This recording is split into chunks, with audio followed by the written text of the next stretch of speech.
Without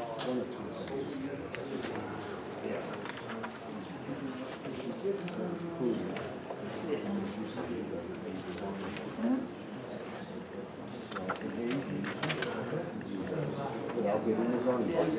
Right, exactly. He goes there, otherwise the rest of the eliminates that. Right. Or It isn't, because I've seen it. this is the plan. Yes.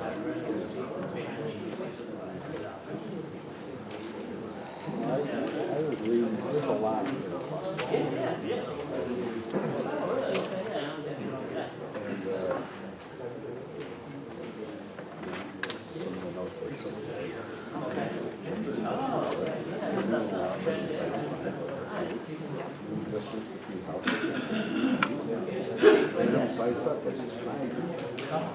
Yeah. Now, one thing is, still apply zoning district as far as square footage. Lots. I don't know the houses, but it's still the same.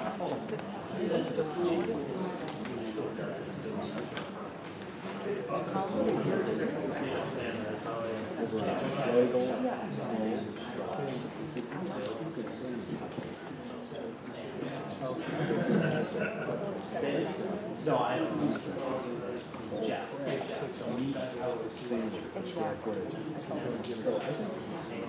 Yeah, and this is the thing. Minimum is $28,000 Right. He's got 4.101 acres, which is he's got an extra, yeah, he's got an extra 1,113 square feet. I could not dream about it. The cost of these poultry from now on is down to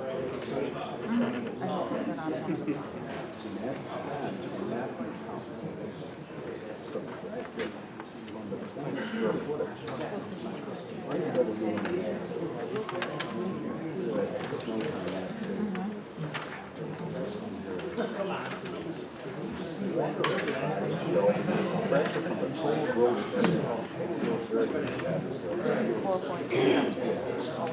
So, okay, it's 7 o'clock. I guess we can get started.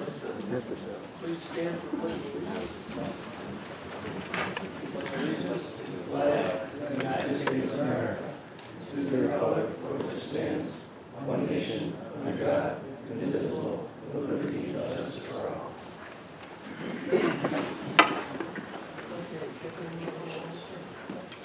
Mr. Anderson? Mr. Kashani? Mr. Kosel? Mr. Malta? Mr. Mixel? Here. Mr. Randy? Mr. Hauser, or Mr. Benway? Mr. Sacker?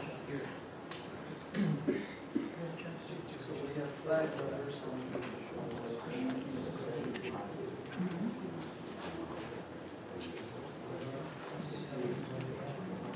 What's that? No, I said we do that flag.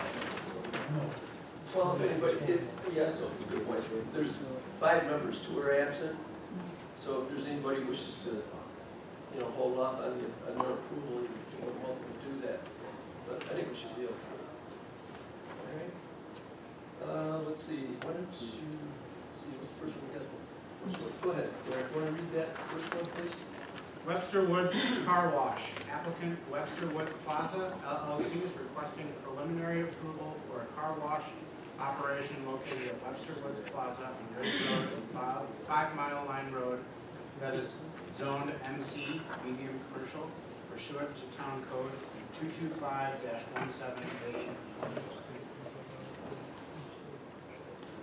Good evening. I'm Chris Nadler, General Counsel for Mark IV. I'm here with Brian Powers, Director of Engineering for Mark IV, Anthony DeMarso, owner of Mark IV, and Mike Bogajewski, our engineer from B&B Associates. We're here seeking preliminary site plan approval for the proposed car wash. Mike and Brian, our engineering team, have come up with responses to all of the town comments, have come up with a comparison to the other car wash located down the street, and have come up with a stacking plan so that we can answer all the board questions. And after that, we'd like to get preliminary approval, so we can then seek our use variance from the zoning board of appeals, and then come back here for final approval. I'll now turn it over to Brian and Mike to explain the details to you.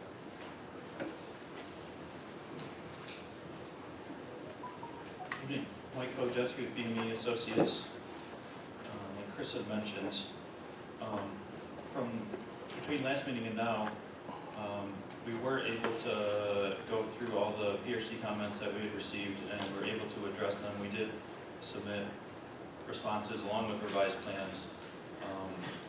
And I know one of the questions from the last meeting was available stacking within the site itself. So we did include an exhibit that illustrated the available stacking in the 2K lanes and in the lane that enters the touchless car wash and the self-wash bays. Also, through coordinating with Jeff, we did make sure that the board was able to get the engineer's report. So I know that was a question at the last planning board meeting.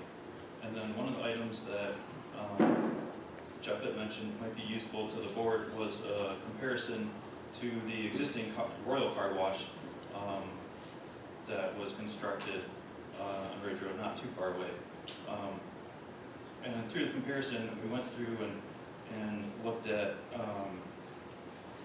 the two parcels, access to both sites, available queuing or stacking on both sites, trip generations to both sites, and basically showed that the existing car wash and the proposed car wash are both similar uses, just to give the board an idea of a comparison, basically, since there is that existing car wash to look at also. So with that, I'd open it up to any questions from the board. One, you're proposing going around the back of the plaza, that's one of the exits you're using, right? Yeah, the one Around the back? the one benefit to the Webster Woods Plaza is there is the drive around the back of the plaza to get the 5 Mile Line Road to use that entrance and exit to the plaza. So it helps distribute the traffic between the two entrances to the plaza. And that may help take some of the pressure off. The drawings, I was trying to figure out, I mean, you guys, it's like a laser show, these drawings. Lines shooting all over the place, I don't even know what they're looking at. The entrance coming in off of Ridge Road. I have to find that particular one, but you have it there. It's where you come in off of Ridge Road. On the drawings, it's difficult to see just where that thing, where it melds into the shopping, from the shopping center into the car wash. It's hard to. Sure, and that's why we brought it with the aerial photo. It's makes it a little easier to see. I know on the site plan there's a lot of easement lines and utilities that cross that entrance there. So basically, just to kind of describe it, that entrance on the ridge, our car wash site is just west of that, but the drive aisle coming in and that aligns with that entrance will be maintained so that the full drive aisle, 24-foot drive aisle, just outside of the plaza parking will be maintained. Okay, so when you come in, again, I think I brought this up at the last meeting too, I'm still not getting it. Where you come in, where I see your property now, excuse me. Yep. Your lot line there? Yep. Going north and south. There's the parking lot to the right of that, to the east, basically. So the existing entrance would be here on the ridge. Wait a minute, can you take the microphone so they can pick it up, please? So the existing entrance coming in off a ridge, the existing parking is here. This drive aisle, so you entering from the entrance, this drive aisle, you can either take a left to go around to the other side of the plaza, or you can continue straight. And that drive aisle, that 24-foot drive aisle, is maintained all the way aligning with the existing entrance. So half of that drive aisle is on one property and half is on the other, is that it? Correct. But that's typical of the plaza itself, since there's total 4 So what lots. is that, is that leased or what? I don't know how you do it. It's common ownership, it's Okay, three all right, separate then companies. that's it then. So if somebody in the future can't say, Yeah, we have I'm marking it up. process. Okay, Yeah. got it. Approximately how far off of Ridge Road is your entrance to the car wash? So the entrance to the car wash is via the south side of the lot 4, as I'll call it. So to get to the entrance of the car wash, you have to enter the plaza, and then that main drive out is approximately 212 feet until you can take the right-hand turn and then enter the car wash entrance from the south side. Where you're looking around. Yep. Yeah.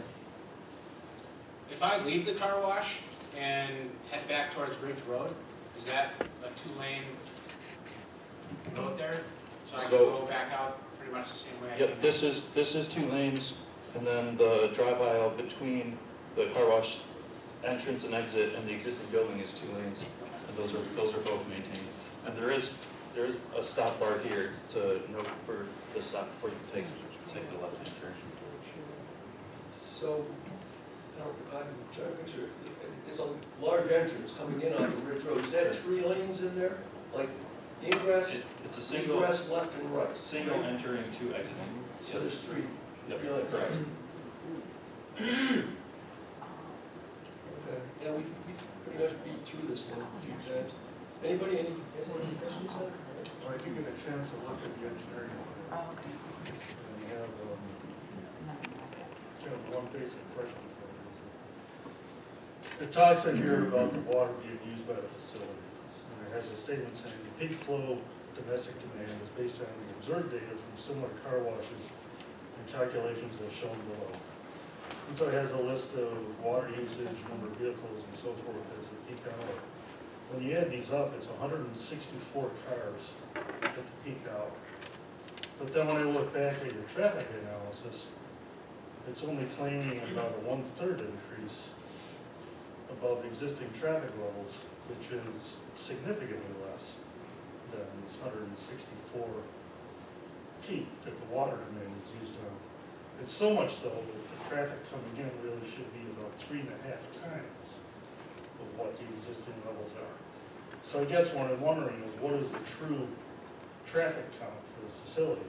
Is it what you use for calculating water use, 164? Or is it this other amount that you have in the traffic analysis, which is just based on a simple guideline? The traffic analysis was based on the IT trip gen numbers. The water usage is basically based on the maximum available capacity of the car wash tunnel and self wash bays and laser wash. That's not what it says. The domestic demand is based on observed data from similar car wash facilities. So that's telling me that an observed car wash at a similar facility has a peak hour demand of 164 vehicles. That's what your table shows. That's not what's reflected at all in this traffic study. And so your additional, when you look at that, it says, okay, your traffic study is a conclusion that you're adding 2 extra cars to the stacking. In reality, it should be more like 18 cars to the stacking. And I think your graphic that you gave us here is very useful about seeing how many cars are jammed in and stacking in order to go into, it's not only just one wash tube, like we see at the other facilities in town. This is a wash tube, it's the laser wash, and it's the 2 self-wash. So it's really twice, if not 3 times, the capacity of any other car wash in town. And the stacking that you show on here, okay, it's representative of that, but that stacking is also going to be what is representative of what's going out of this facility, and actually what's actually trying to get into the lot too. So it's very helpful from that perspective, knowing that, again, looking at your traffic report, right now, right-hand turns coming in, you got 40, left-hand turns coming in, 31. Trying to leave it, it's only showing 18 cars that can possibly make the left-hand turn during the peak hour. 32 are going right.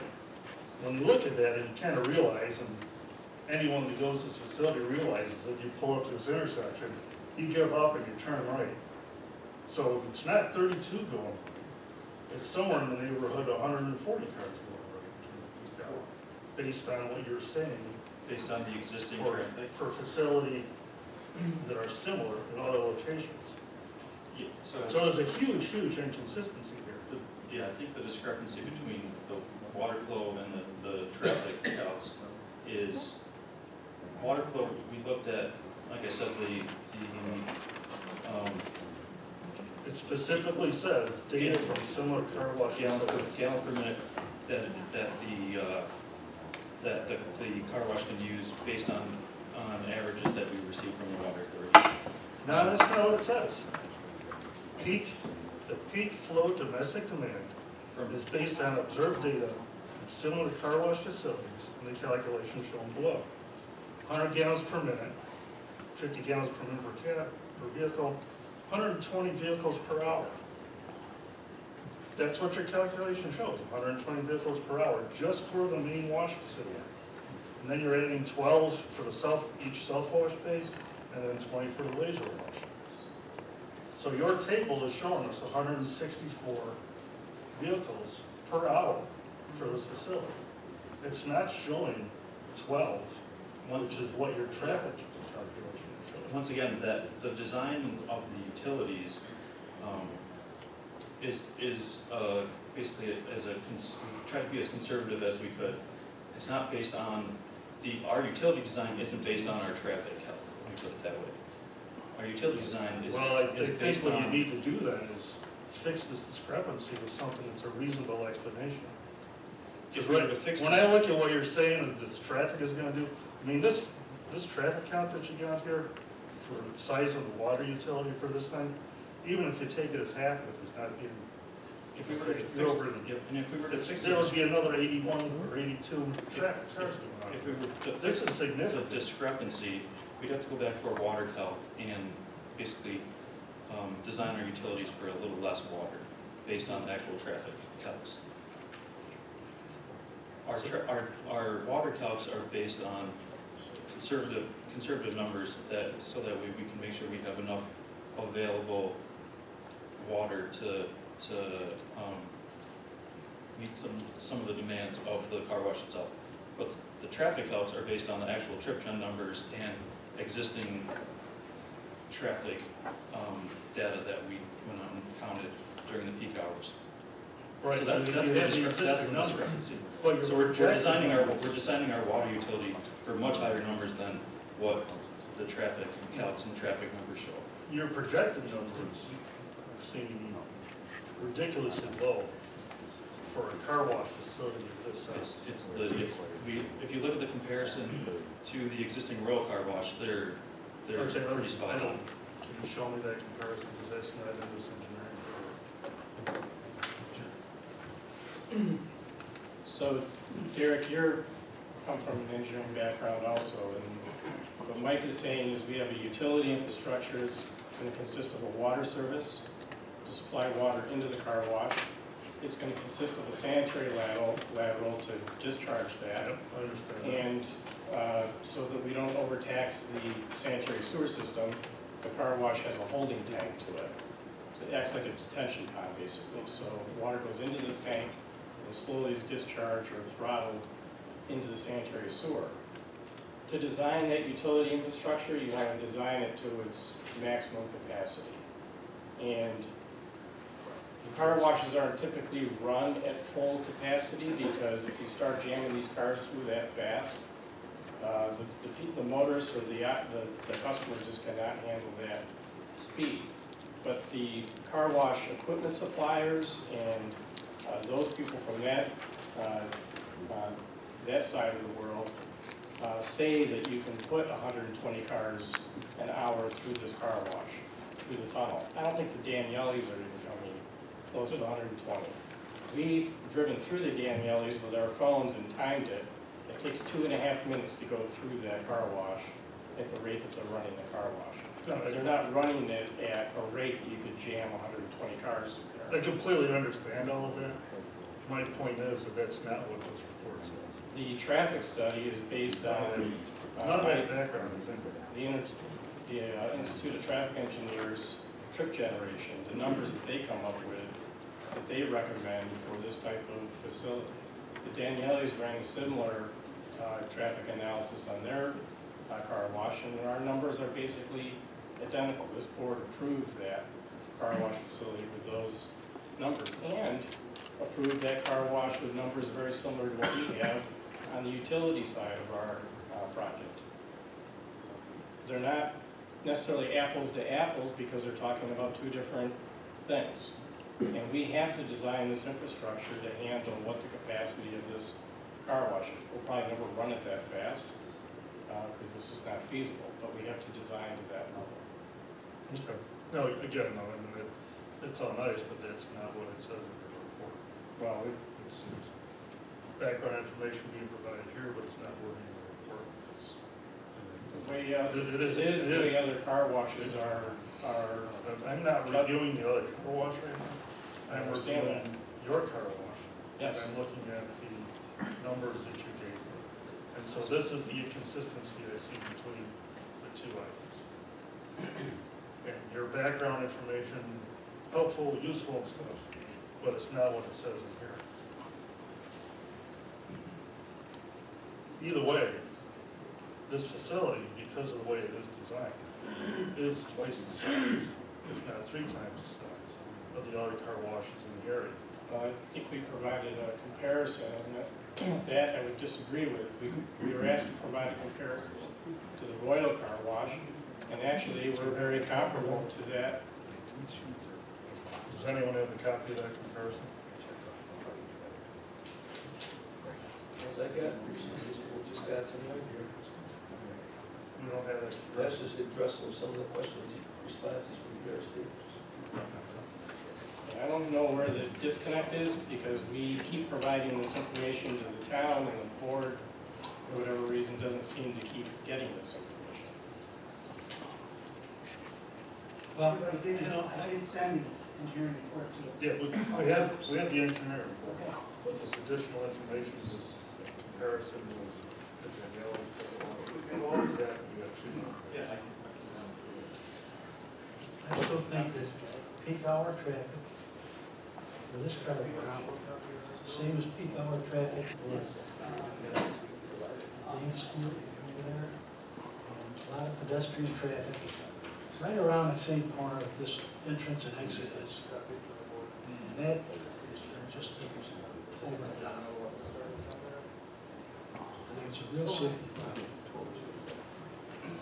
Well, that's part of why there is this consistency with the numbers. It is showing an increase, either if you're using the trip generation things from the DOT, or if you use the numbers that they're using for the water calculations. There is a larger increase. What's over existing now, it's not just a net zero change in the traffic. And the traffic flow itself, I think it is, to me, a hazard to the pedestrians who use it, particularly if it's in the dance field. You can even see it very well from this graphic where the cars are stacked. When you leave the facility, the stacking is going to happen someplace at both of the entrances going up. And in order to get to those entrances, you either have to go right past the dance facility or you try to turn left. And the stacking thing can potentially start coming back down as a single line just to the car wash itself. Almost too bad the cars could stack in front of it towards Ridge Road, not have to drive all the way down to the building. I know they did have, one of the earlier concepts had a closer entrance that way, but the concern was the stacking would blow it onto the. Oh, yeah. So this was the solution to that problem. They've addressed stacking internally, but it also shows very well the stacking issues you're going to have of leaving the facility compared to leaving the center.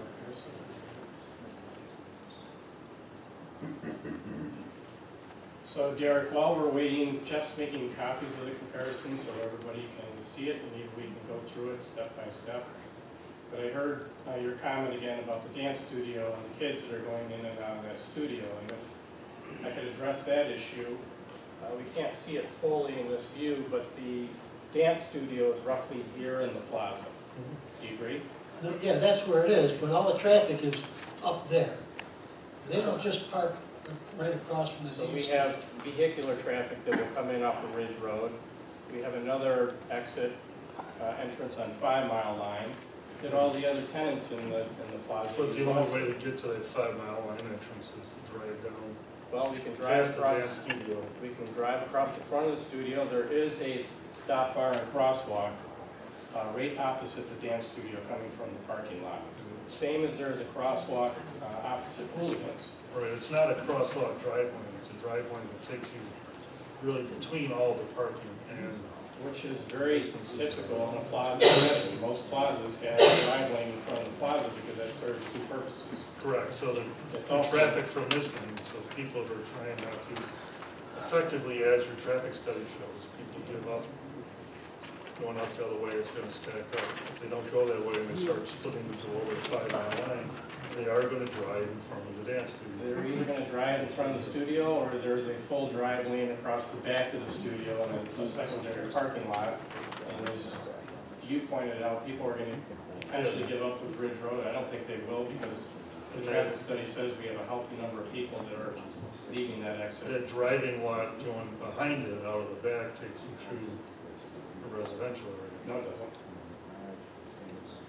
Isn't it the townhouses that are at back behind us that the drivers come into? No, it's only those.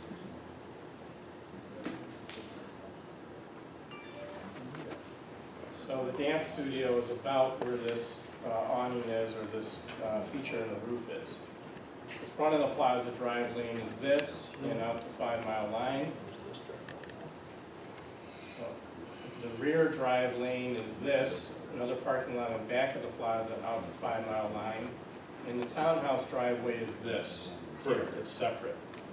And that's the one last time we asked about, you said that that was the third drive lane through those townhouses. No, we said that is a possibility, but most likely it's going to be used by the occupants of the townhouses. We said at the last public hearing or the last meeting, we said we have three points of ingress and egress. Ridge Road, across the front of the plaza to 5 Mile Line, and across the rear of the plaza to 5 Mile Line. But we also have a connection from the townhouses, and what we said about them is potentially the residents in these townhouses are not going to go back out to 5 Mile Line, but will use their private driveway entrance into the plaza as they do for other tenants in the plaza right now. I'm And not, yeah, Can we not force sure that it's guaranteed, traffic but- to the back drive? So they're not, the additional cars are not going in front of the plaza? Is that possible? Probably not. yeah, I think Just spitball. I think it's going to manage itself because most plazas, you cannot drive straight across the front of the plaza. You have to stop periodically for crosswalks and things of that nature. And if they start doing that, and they also have to make this maneuver around the end of the building where Hooligans is, and they see that they can drive freely across the back except for there's a stop bar here, I think they're going to be more inclined to start using that route on their own, unless they're going to somewhere else in the plaza. Going in front of Hooligans is the answer. We talked that early on in the meeting. I mean, that place is just 7 days a week is busy, you know, it's a zoo. Which is a good thing. Yeah, no, I mean, no, my point is, that is not, you know, we talked about that being one of them. I don't even think you want to consider driving along the front and out that way. The back is yes. The back route, okay, so how can you, I don't want to say force, how can you encourage people to go to the back? Personally, I don't think we need to encourage it. I think you have to let people experience it. And when they start trying to make this move across the front of the plaza with the multiple stops and crosswalks versus what they can find coming across the rear of the plaza, I think it's going to manage itself.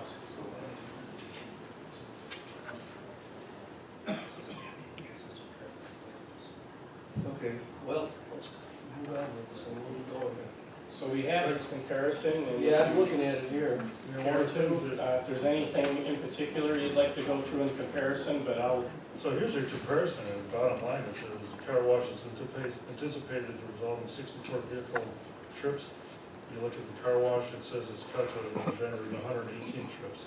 So this 118 trips for Royal, again, is twice what you're predicting. And you have a car wash that's twice the size.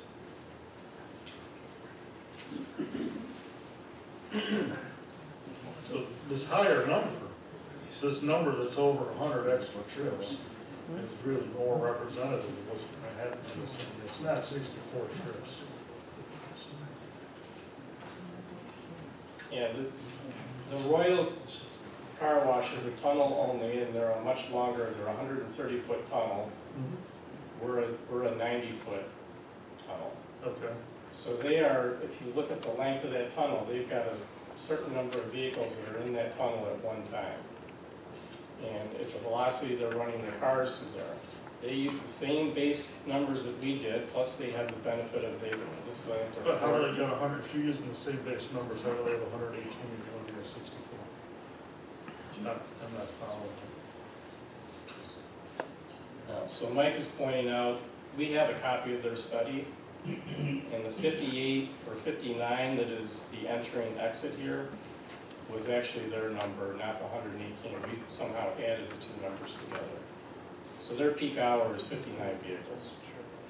Our peak hour is 64 vehicles because we have the addition of the laser wash and the two self washes.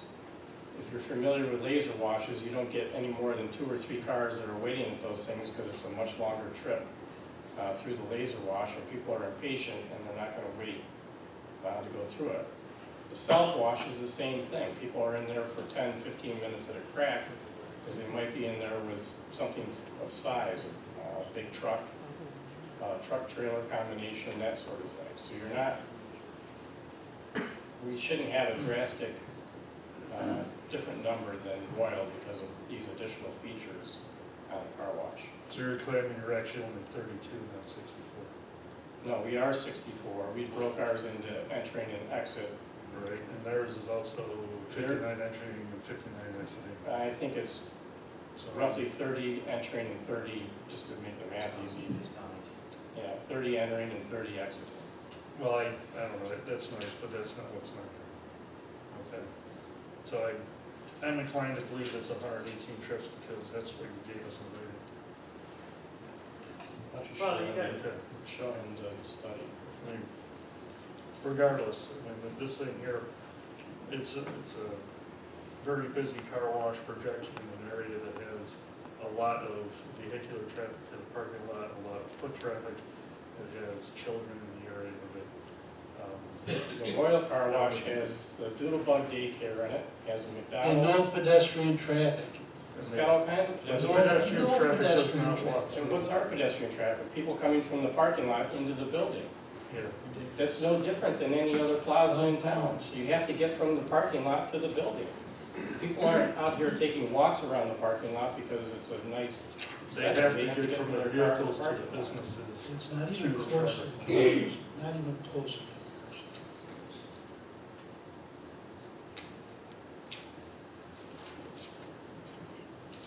And I made this comment at last meeting, what is planned here right now is a 14,000 square foot building, another commercial building. And being a real estate developer, we're trying to find something that will sustain itself here. We can put up another big box here if you'd like. That's gonna generate more traffic than the car wash will. It's gonna have the same amount of parking and traffic issues that this will. And more pedestrian traffic because people are gonna have to get from this parking lot, across the drive aisle and into that 14,000 square foot building, which is already approved. We could go pull a building permit tomorrow for it if we want to.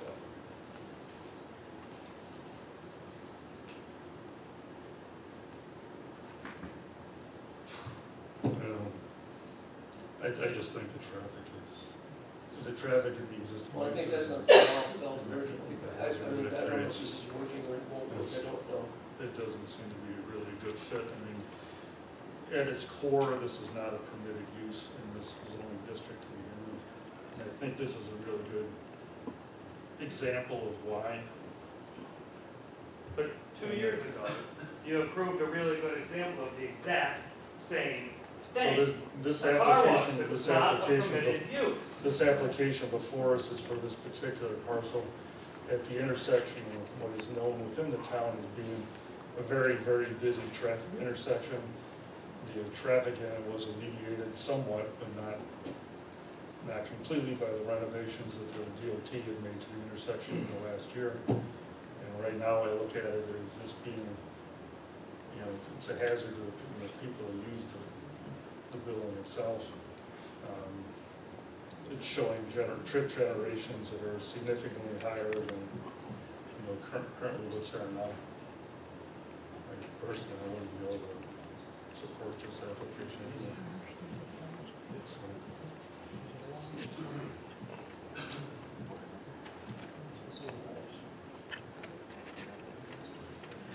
Is this the lesser, is this a office?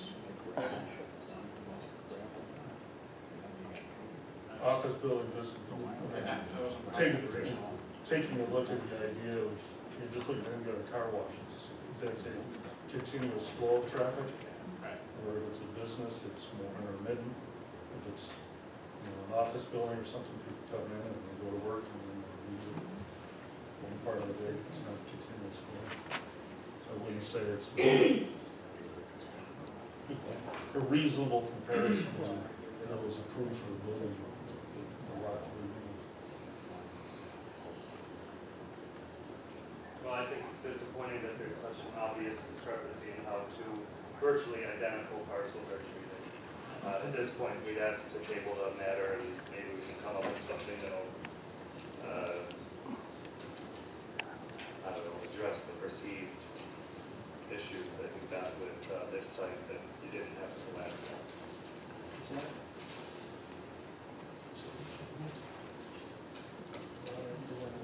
We're gonna have to table this thing and see if we can. That's what we would request. And thank you for your attention. Yeah. All right, if that's the case, we need a formal motion to table. So next, Table it to you date, date. Our next meeting is, let's see, January 7th. other ones? We got January. 7th, and the next meeting. Yeah, January 21st. yeah, the 7th or 21st. Which do you want to table to? What's that? 7th or the 21st? 21st would be great. 21st, okay. Motion to table this to the next, or the meeting on January 21st. Second. Second. All in favor? Aye. All right. Thank you. Thank you.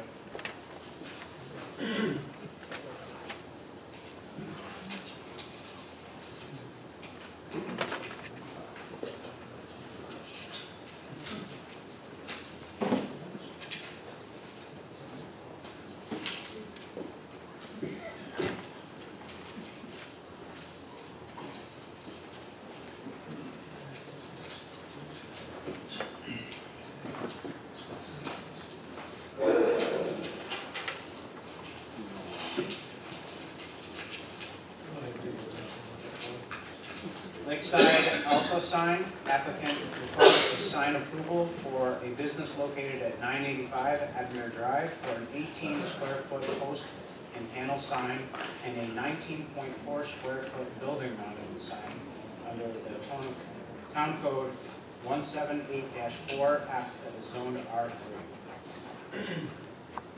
Anybody here for this? Oh, you guys? Yeah.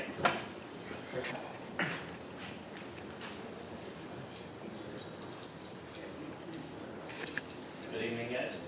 Just here to, Give us your name, just give us your Oh, name I'm and sorry. address. my name is Domenico Colpretti, and I am working on behalf of One School Global, and for the mission of getting some signage on the building, and a freestanding sign in front. So you got, looks like you got 3 signs? Nope, 2 signs. 2 signs? Yep, there's one freestanding and there's one on the actual foundation.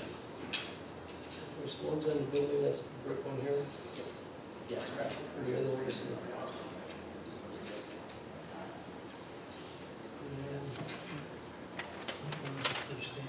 Freestanding is the smaller one. The one on the brick is this one here, 70 by 40. That one there is.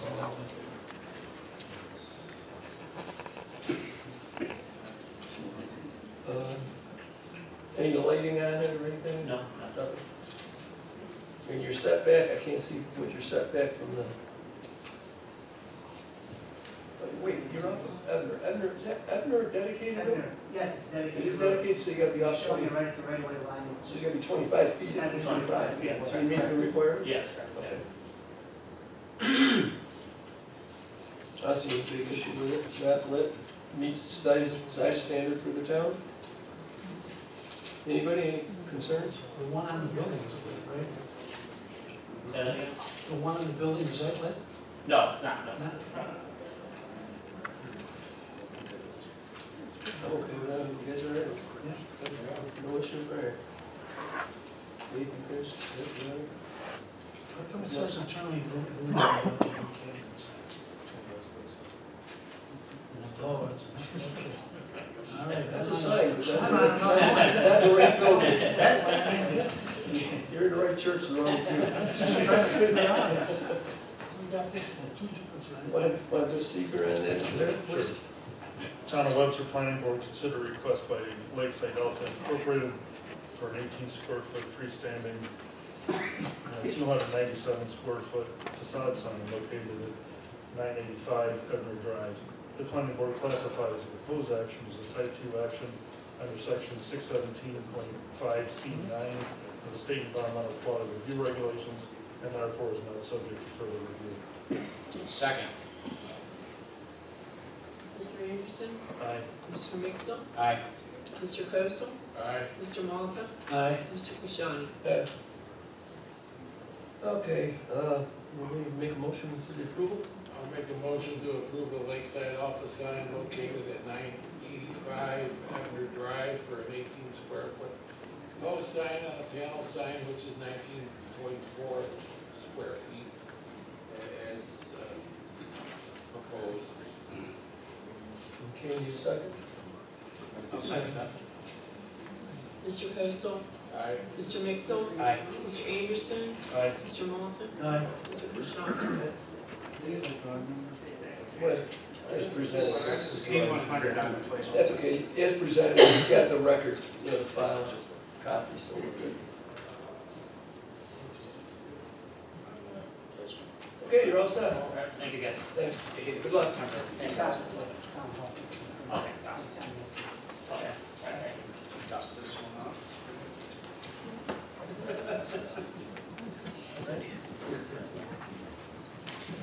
Yeah, sure, go ahead. Lakefront Soccer Club. Applicant requests a sign approval for a business located at 865 Publishers Parkway to install a 132 square foot LED cabinet sign 178-4F on a parcel zone OP office park. Good evening. Jim Colombo, Skylight Signs, representing Lakefront Soccer Club. Regarding the illuminated single-face, flex-face exterior sign as drawn up in front of you. Opaque background, as you see the black. If your drawing is incorrect, that drawing will be corrected, because I think it said white, which is not correct. So, okay, this is internally lit, right? Correct. And it's going to look like the top, the black background with the So white this top. is the one you're using? Correct, Okay. yes. The black with the white letters, good, that's cool. That meets the code. I will send an updated drawing with the correct verbiage. Updated date also. Okay. These are simple ones. Oh, we got the receiver, I think. Town of Webster Planning Board consider request by applicant Skylight Signs for a 132 square foot facade sign located for Lakefront Soccer Club located at 865 Publishers Parkway planning board classified as a proposed action as a type 2 action under section 617.5C9 of the state environmental quality review regulations, and therefore is not subject to further review. Second. Mr. Anderson? Aye. Mr. Mixel? Aye. Mr. Kosel? Aye. Mr. Malta? Aye. Mr. Kashani? Motion for the same? I'll make a motion to approve the Lakeside Soccer Club sign located at 865 Publishers Parkway, 132 square foot sign with LED lighting, and there is no number on the drawing, but as presented. You want to add in there that a corrected drawing Yeah, is correct. submitted to Yeah, us. Yes. yeah, yeah. Okay. Okay, that's right. Okay, got it. Second. Prior to issuing the permit. I'll second that. Okay? Okay, Mr. Kosel? Aye. Mr. Mixel? Aye. Mr. Anderson? Aye. Mr. Malta? Aye. Mr. Kashani? Okay. Okay, you're all Thank set. you. Yeah, get that into them right away so you can. Okay.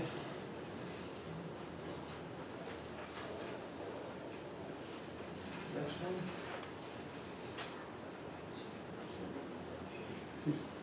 Oh, I'm sorry. 1070 Salt Road. Applicants Kevin and Colleen Brown request approval to construct a 1,120 square foot barn that is in excess of 500 square foot on a 5-acre parcel that is zoned LL large lot under Town Code 225-36A. Hello, my name is Kevin Brown. I live at 1070 Salt Road. I'll hopefully try and keep this simple. I'm looking to build just what it says, an 1,120-foot square building to store things. It's just used for storage. It'll be a steel barn, and it'll be consistent with the house. It'll be white. I live on a 5-acre plot.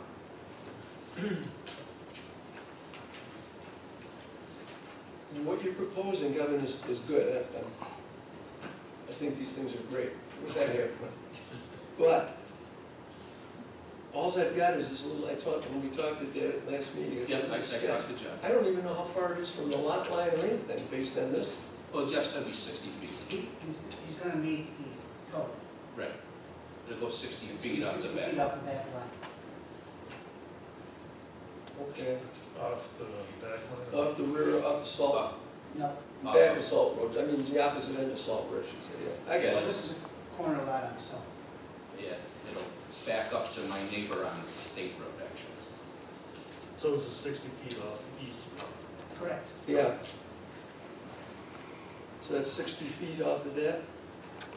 Okay, now, we gotta regroup this stuff, because what we've done over the years here, so that we had records of it, so that you couldn't fall back, it was a design of what are you proposing to build? I mean, photographs of an actual building that's going up that you've got,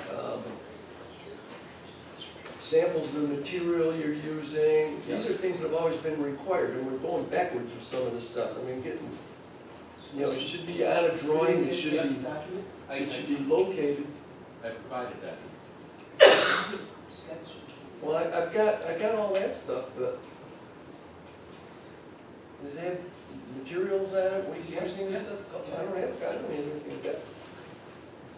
That's all I got. Has the height of the building on these sheets, it has height of the trusses.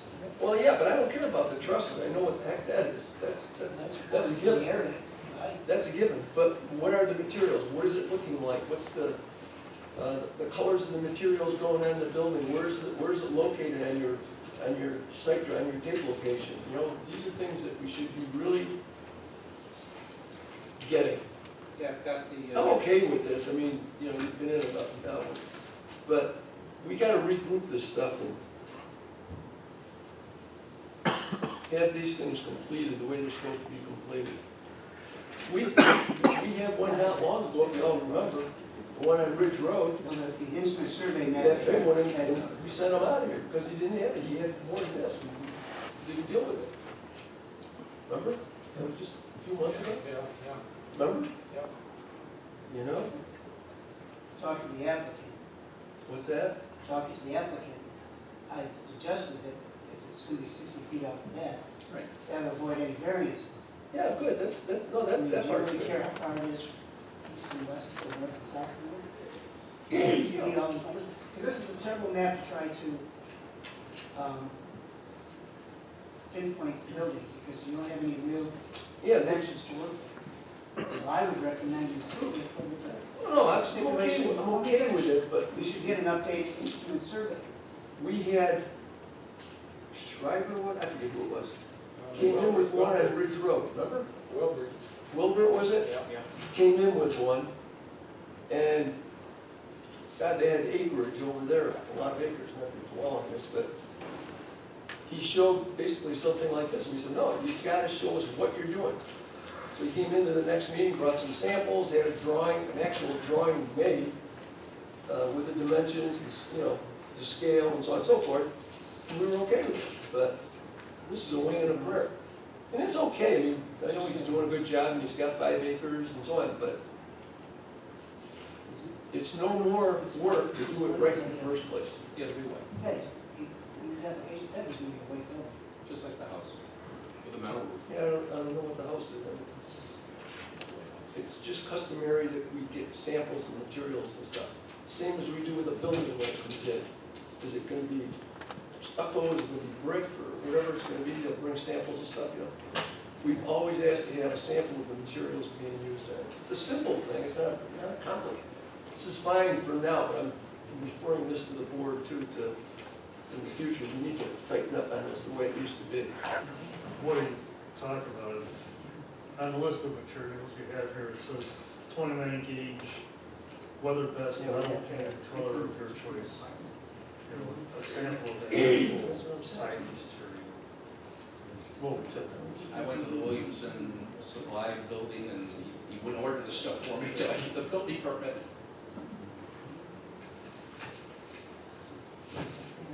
I don't have any samples, I didn't order anything. All right, just whatever, what's that? to verify with the town engineering department, this parcel is not in the open space. It's not in the, No. no. It looks like it's right next to it, but it's actually not in it, correct? The open space would be north of State Road. I'm south of State Road. I would say not in it. Okay. It is in the southeast corner of the state. So Right. there's a house right next to it, There's, 15 acres. I don't know who provided the picture, but there's a, might have been you, Jeff, I'm not sure. But there's somebody that, All right. Like this?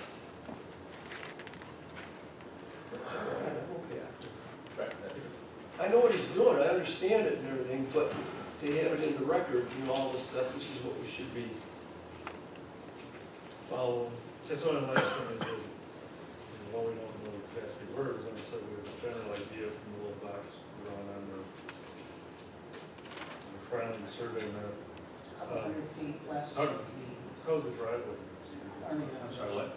Where's the driveway going to be? I'm not gonna have a trouble. Oh, it's just going to be really. It's, yeah, it's just a store, tractors. Are you gonna have water, electricity, or heat out there?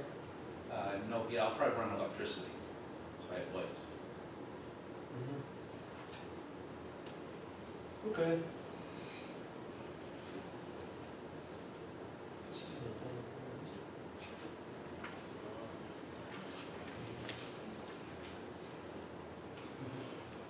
It is? Okay. And if it is a public hearing, if there is anyone wishing to speak either for or against this project? If not, The code allows you to waive the close it, steps. bring it back to the board. What's that? I said, for these type of structures, the code does say you can waive the preliminary concepts. So Okay, let's do those. so we should put somebody in Public file. hearing. All right, well, that's okay, we're okay. All right, anybody, any other comments on it?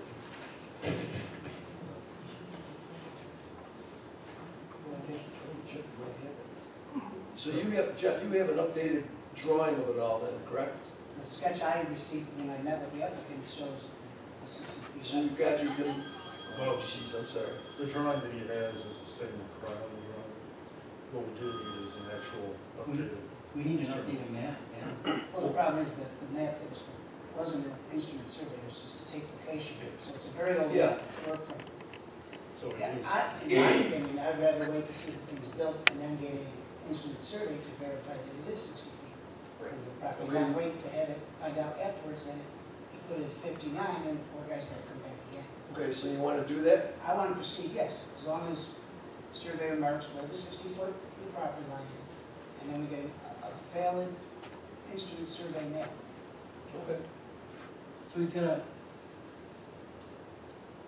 he's gonna get the building permit before, obviously, right? Well, there's plenty of room to put it, we just gotta make sure it's not put anything closer than 60 feet. Because 225-36B1 says, each application for a building permit to construct, build, or erect an accessory building shall be accompanied by plans in sufficient detail to show, one, a plot plan of the property showing the location of the accessory building in reference to sidelines, rear lines, and other buildings of the lot. So, I mean, it's a shall, it's not like a may. So he has to produce As I it. said, the map is, keeps having, engineers like to put things into compact pieces of paper, and then they do these little squiggle lines to show that it continues out into infinity or wherever. There's nothing on this map that we have in our files that says we have an instrument survey map. So it's chicken or the egg. Do I get the instrument survey map first? Or do I Yeah, get- and I'm not trying to make a big deal, but I don't wanna set a precedent where an applicant comes in and then we don't get this information for our records for the town. We need these records, so later on, And I have no problem with that. when I'm long and gone, some other attorney can make issue of it, if need be. But it's easier, to me, it's a big expense to pay a surveyor $1,500 to come in and survey for something that he may not get approval of. So I guess it's chicken or the egg. I'm saying that we're better off with the information once we know it's where it's built on site. And if it's wrong, if he puts it at 59 feet, he's got to come back and beg you guys to keep it or take it down and remove it. So with the town code enforcement officer go out then, once the building is staked, to verify the offset. Well, Before the it's instrument actually survey will do that. You're gonna have to have a survey out there, just whether it's up front, right, or get it afterwards and make sure you know where it is. So to conform to the 60-foot, then what you should do is have it surveyed out ahead of time before you, Yeah, the surveyor should before come he out starts doing the construction. I don't think the person who did the instrument survey, the tape map, is gonna be out there doing it, it's a whole new, it'll be a whole new person. Yeah, So he's gonna do his survey the lot diligence lines. to find property corners, Yeah. stake out where that 60 feet is, and the contractor knows his limitations. But we're gonna get the instruments. Yes, I'm going to, yeah, I'm saying that should be a condition of the approval, Yeah, is to make sure we get the Okay. instruments Oh, surveyed that's fine. out. Do you have to issue a CO for a building like this? It's not, we're not occupying it, it's just probably So a there's no, certificate of completion. yeah, No, we did a foundation inspection, we did the basic stuff. but you have to do a certificate of Yeah, completion. we'll have guys out there, Yeah, make sure the foundations are deep. yeah, so before you issue it, of course. Yeah, we won't issue a CO until, what we can do in this case, there's one of the stipulations in 225-36, the code, it says, a plot plan of the property showing the location of the accessory building in reference to sidelines, rear lines, and other buildings on the lot, so. it's a big chunk of land. Showing us up. Yeah, so what we do is request that, just the way the code reads, okay. I have no doubt that he's gonna comply, it's just, We'll make sure. it is. Yeah, we wanna make sure the records are Yes, in the town hall, that's all. oh, absolutely. We're trying That's all to I'm. build it out there.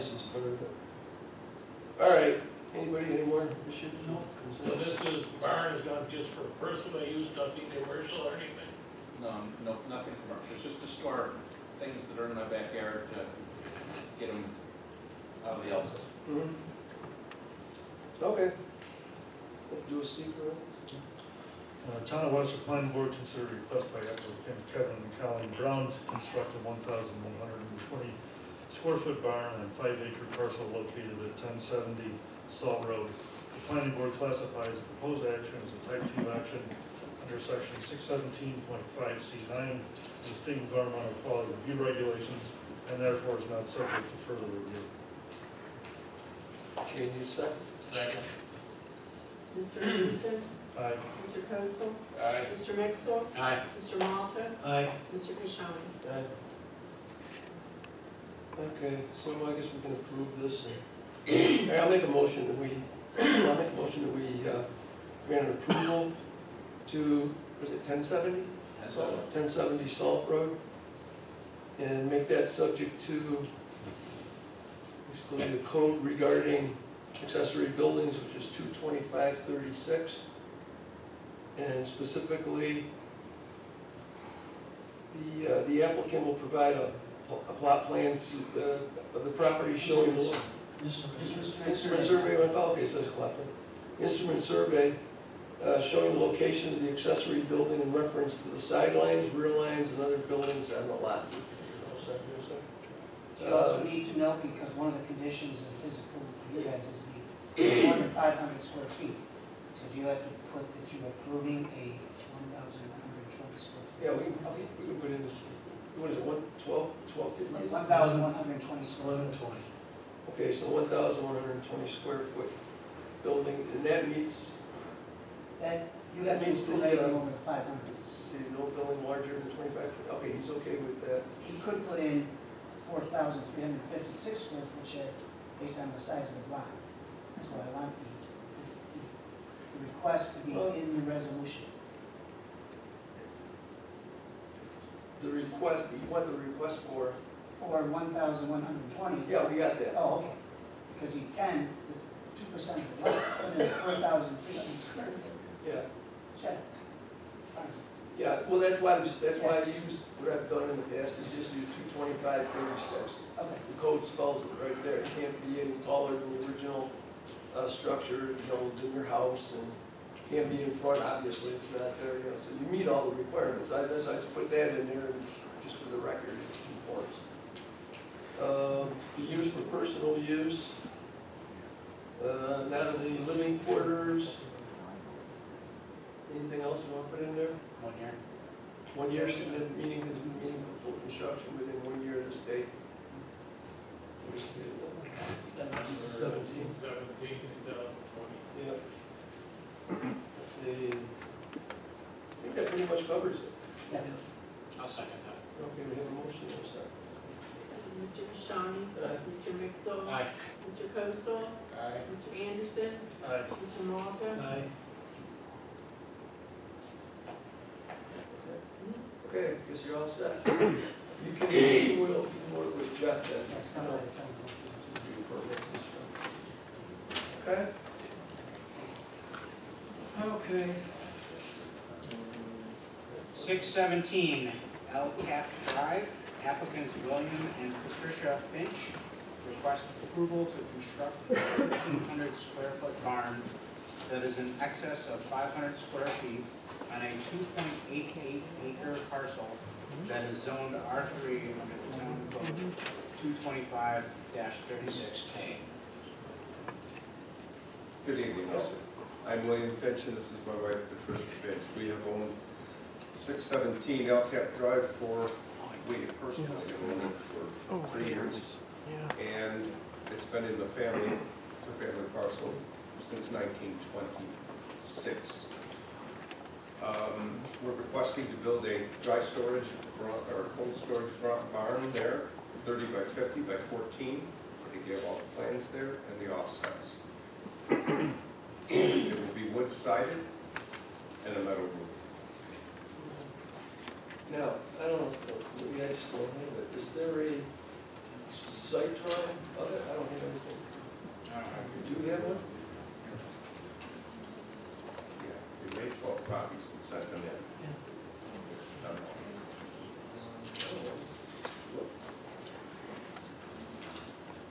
We have a building plan, but not the site plan.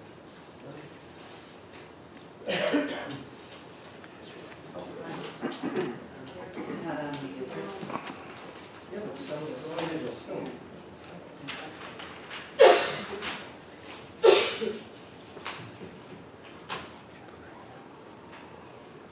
This is the first I've seen it. No.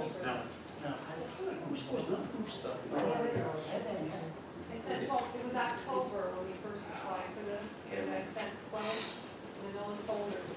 Each one of them has the survey map and the plan. Yes, it was 12. Somebody You know, wrote that was $40. no great expense to do that. Said,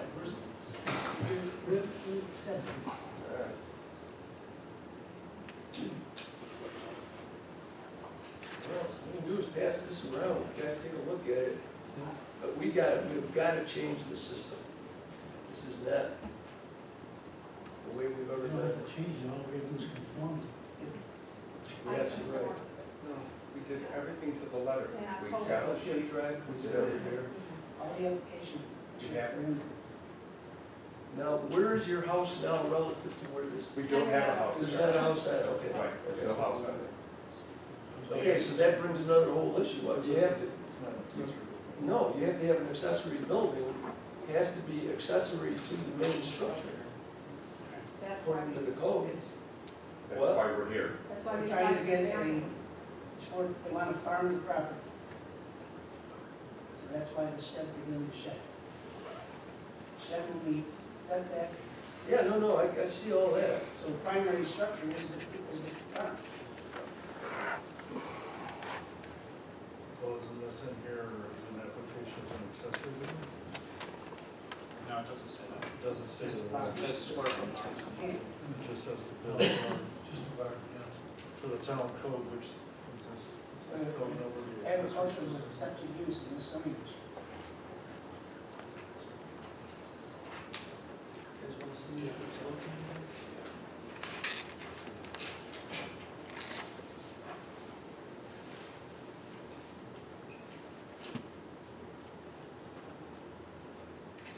Trying to think, if we did We one have on, lots of buildings in this town, just a barn, no other. what's that? Well, I'm trying to think, we did one on Salt Road, I'm looking for something to compare it to. Yeah, And we did one on Salt Road There's one in Phillips Road too. yes, before, right, John Phillips. yeah, before State Road. Folks came in and they wanted to put that, you know, the outbuilding up, pole barn, and then build the house in the future on that lot. There's one at 490 Fulton Road, and there's another one at 769 Webster.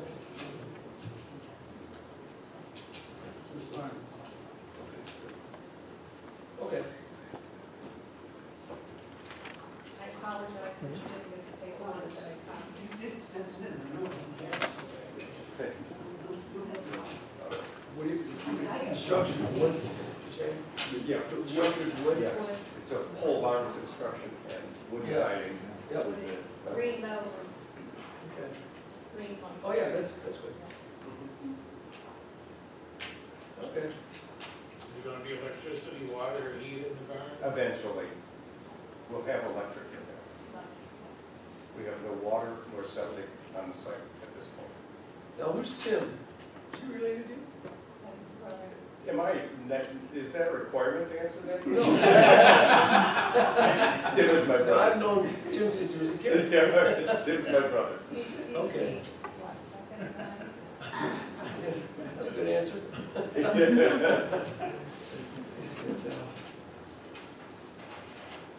All right. Now, it sets it back in, and it sets where it weighs in from Maple Drive. Elkhart is a private. 700 feet off the road. 700 feet off. Yeah, no, I know where you are. Yep. Okay, Excuse me, can I Oh, raise I'm a sorry, point of sure. consideration?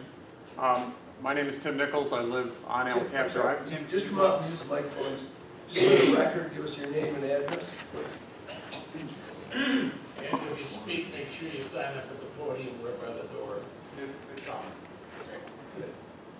My name is Tim Nichols, I live at 535 El Cap Drive, which is near the parcel.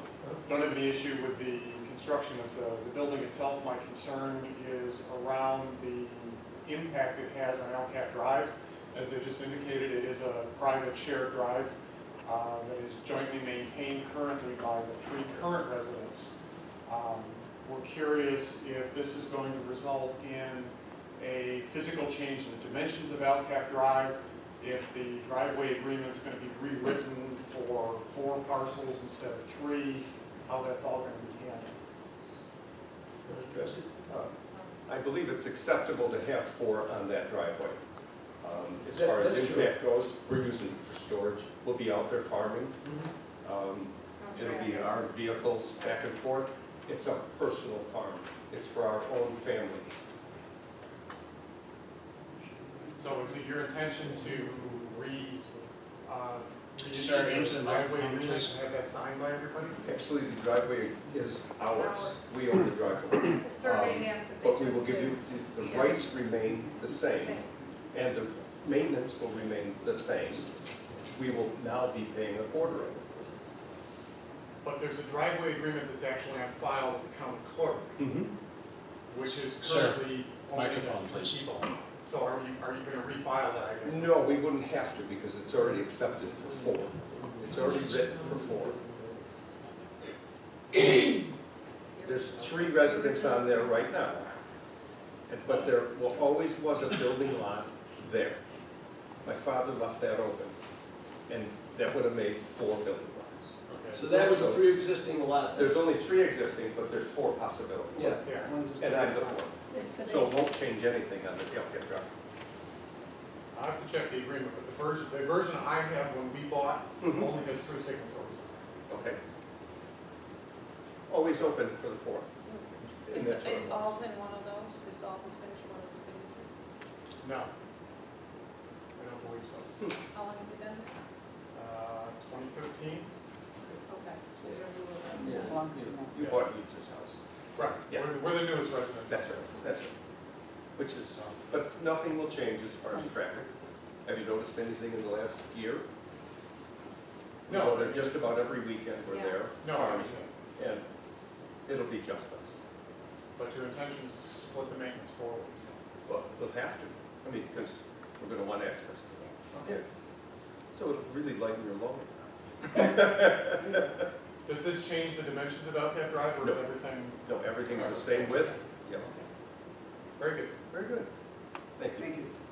Well, that was nice and easy. That was easy. I like to see things get resolved simple like that. Okay. Did you see that? Greg, did you see that? Anyone else wish to speak in regard to this?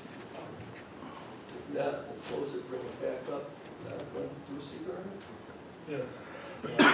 Planning board considered a request by William and Patricia Finch to construct a 1,500 square foot barn located at 617 Elkhart Drive.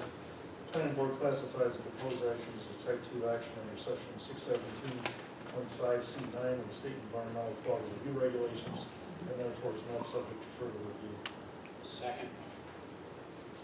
Mr. Anderson, Aye. Mr. Mixel, Aye. Mr. Koso, Aye. Mr. Mawson, Aye. Mr. Pashon. Well, I guess this is the same situation as the last one. We basically use the same motion. Make it subject to 22536, the town code, which is accessory buildings.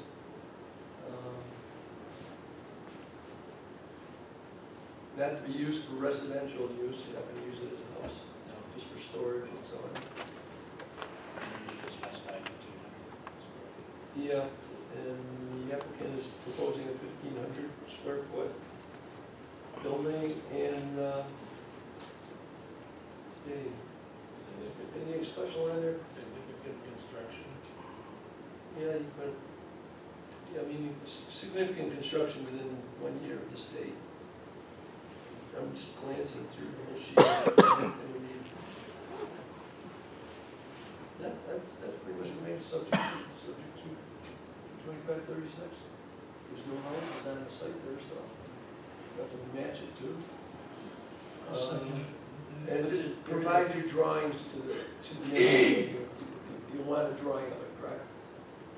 You want a site drawing of it? Got it. You got it? Yeah. Oh, that's, okay. It's in their packet, the 12 that But there is a Okay. barn on the plan, correct? That's what he's putting. That's what they're proposing. That would be the barn accessory building. Oh. There's just one The structure. only structure that'll be on the site. What's that? It's vacant land for us. It's a vacant piece of land at this moment. Is that what you're talking about? No, I just misunderstood that. So there's no other structure? No, No, it's an empty piece of land. no, it's just, it's a piece of open land, 3 acres roughly. How can you approve an accessory structure when it has to be incidental to the main structure? Well, that's like, that's what we were talking about earlier. They're not asking for accessory. Agriculture uses. You can consider it a barn in this case. I think Agriculture uses are permitted. you found it in the code there too. Did you just read something to me? Right. Know something? But if you look at the definition under 225-3, apologize, but What you said. I have to be retentive here for a moment. If you look at the definition of accessory building, it says the attached building or structure, the use of which is incidental to that of the main or principal building or structure and located on the same lot. So you gotta have a main structure on the same lot.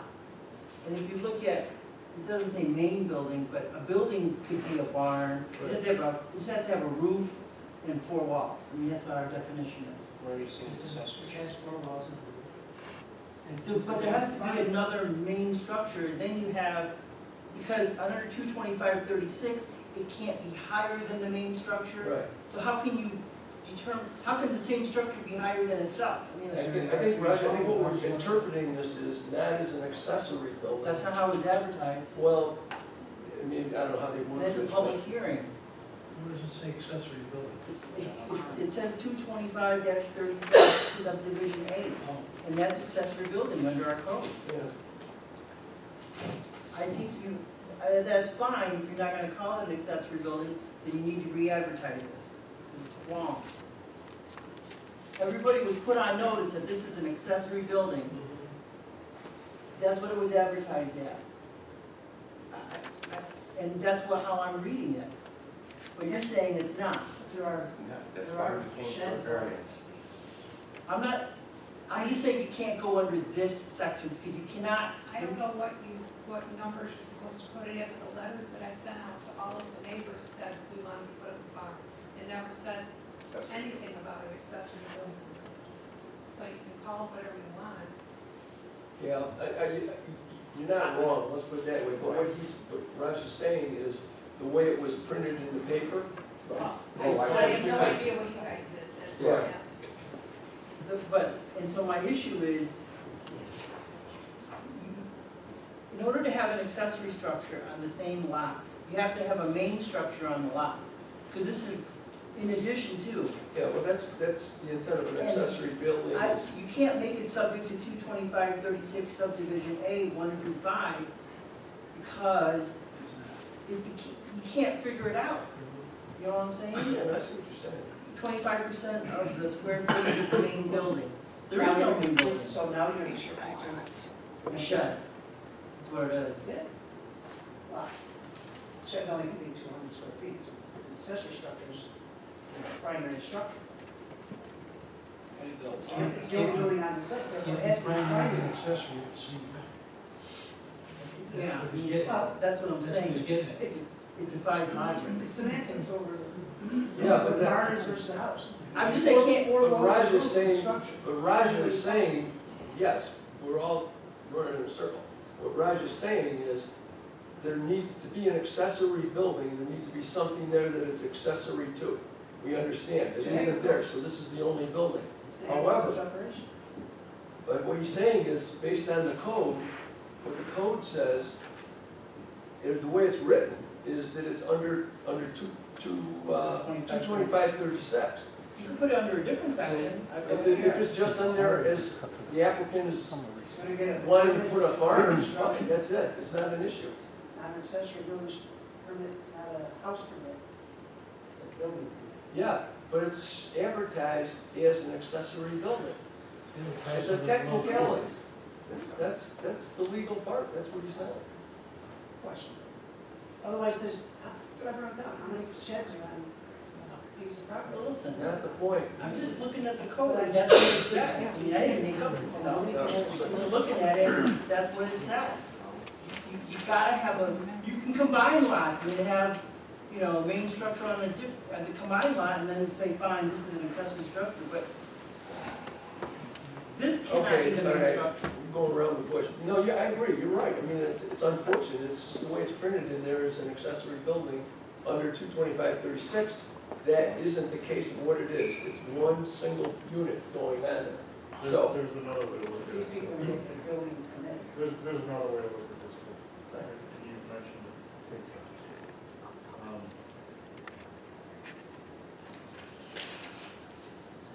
The advertisement has a section in it, so code. This reference to code section.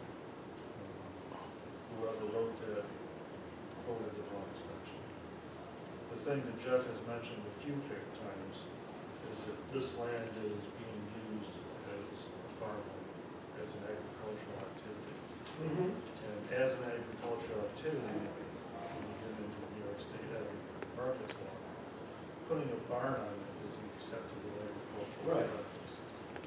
And in reality, they're really only here on the farm because you can't have a zoning regulation that's. yeah, you're right, but again, the way you like. So the thing was advertised, unfortunately, is that it may not have actually even really needed to come before the county board, even if this was a single parcel and a house on it. Well, what had to Because see those things. I disagree with that part, but I agree with Raj saying that it's just the fact, it's just the way it's printed. The way it was advertised. Yes. It's advertised. That's right. Now, is that something that is simply a clerical error? No Should idea. have been And corrected. I have no doubt that this fine couple has sent notices to all these people, and they probably didn't put, I didn't see the notice go out, but I'm just gonna accept what you're saying is true. The problem is, what do you do with the next applicant where it's advertising correctly? Do you look at the notice, what they sent out, do you re-advertise it? Why should we be punished for someone else's mistake? Who put the quote on the advertisement? Who put that out? Who's responsible for putting the ad? Want to put it on the agenda? Is that what it is? Well, Is that what they're saying? I don't know who put this ad, advertisement on. Oh, it's just the notice of the meeting. Okay. Put out In a list of all the publication. items that are going to be discussed. Okay, so, all right. It's clearly the town's error, I have no doubt. It's our error. But the problem is, we have to treat everyone the same. Absolutely. Not just you, any other applicant that comes back before us on the same issue. If it was advertised incorrectly, we have to treat everyone the same. We can't make you special, even though you probably are very special. I am. You understand, I mean no disrespect, I'm just trying to make sure that we're consistent in our approach, so that no one can come back and say, hey, you treated, the Finches with extra special care, and you didn't give someone else that extra special care. Why didn't you do it then, right? What am I gonna say? Oh, because you said, you called us out on it, and you said that we did it wrong, and now we feel bad for you? Well, we do feel bad, okay, but that doesn't help, because it was still advertised incorrectly. Right. Okay, I mean, that's just the bottom line. It was advertised incorrectly, and so Tony and the board has to make a decision, in my opinion. Do you, I don't know what you want to do. If you want to believe them and look at their notices, that's fine. I'm All okay. right, there's three residents on this private drive. What's that? There's three residents on this private drive. Yeah. He provides a list of three residents are in agreement. You understand? Would you, have you got a copy of the public notice that was in the paper on your phone by chance? Do you have it? Public notice is what you. What I'm getting at, well, I've got this, the sheet. Yeah, Okay, if this is what was published, this is the application. then it doesn't say anything about it being a public hearing. That's my point. In that case, I'd say we can just, You can waive it, I guess. just waive it based on what I'm looking at here. It doesn't say public hearing. Okay. Okay? Wanna do that? Let's do It's this. gonna went to, Huh? it went to 13 homes. Is that? Yeah, no, I'm okay with it. I mean, we're all okay with it. We believe in it. Not to beat this dead horse too much here, Oh, I but think we have. Okay, but it's just the issue, is it a public hearing, is it marked as that, like, it is a public hearing where you can waive. okay, but see, I don't see that here, so my interpretation would be, it's a barn going on a piece of property. Okay, let's move fast one. Hold on, wait. Oh, yes, sir. I'm going too fast here, I'm just an attorney. How are you gonna approve it under 22536? We won't. What are you gonna approve it under then? We'll just approve it as an accessory building on a barn. So don't use the word accessory. It's just a structure, a building, a storage facility, how's that? Under what provision of the code? Just provision, it's just, Yeah, you're putting a barn on a piece of property. you are, this board is a legislative adjunct of the town board. You only have authority whatever the town board gave you. So you gotta give me a code section. And you look for it, find it, you're my attorney. That's why you make some big bucks. I'm not scoring points here tonight, I can see that.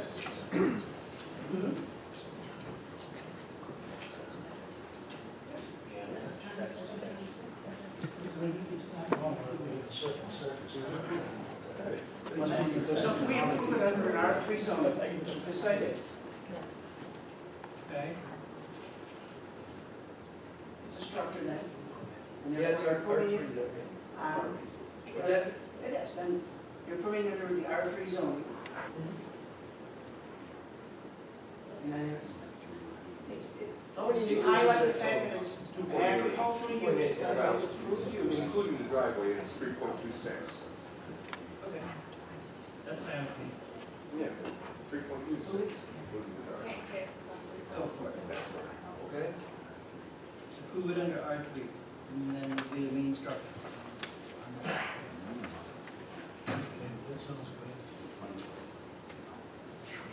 all right. Hey, Did you receive the variance? Yes.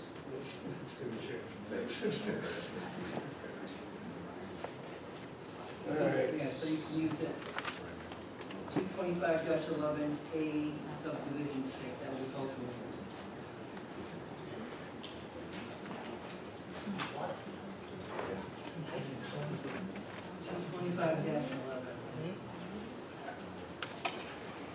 How many acres do you have on the property? 3.26.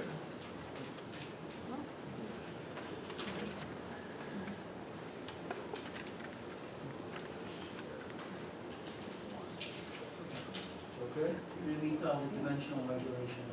he's okay with that. For non-residential, it's 2 acres. setback 50, side setback 50, other setback. He's out there. Okay, work with me with this thing. All right. The applicant is proposing a 1,500 square foot storage facility. We'll call it a storage, that's what it is. Yeah, barn, whatever. At 617 Elcat Drive. The proposed building to be 55 feet from the west property line at the rear of Benjamin and Sherry Finch property at 585 Elcat Drive. So that's the rear of that part of it right there. Okay? Building is not to be used for residence, strictly for storage. Not much we can put into it, that's basically it. Anything else, other than significant construction? Just do it under the town code, 225-11. What is it? Under 225-11A.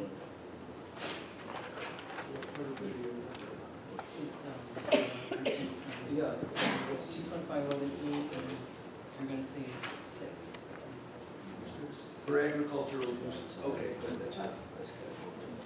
It's free, the building is for agricultural uses, and significant construction commenced within 1 year.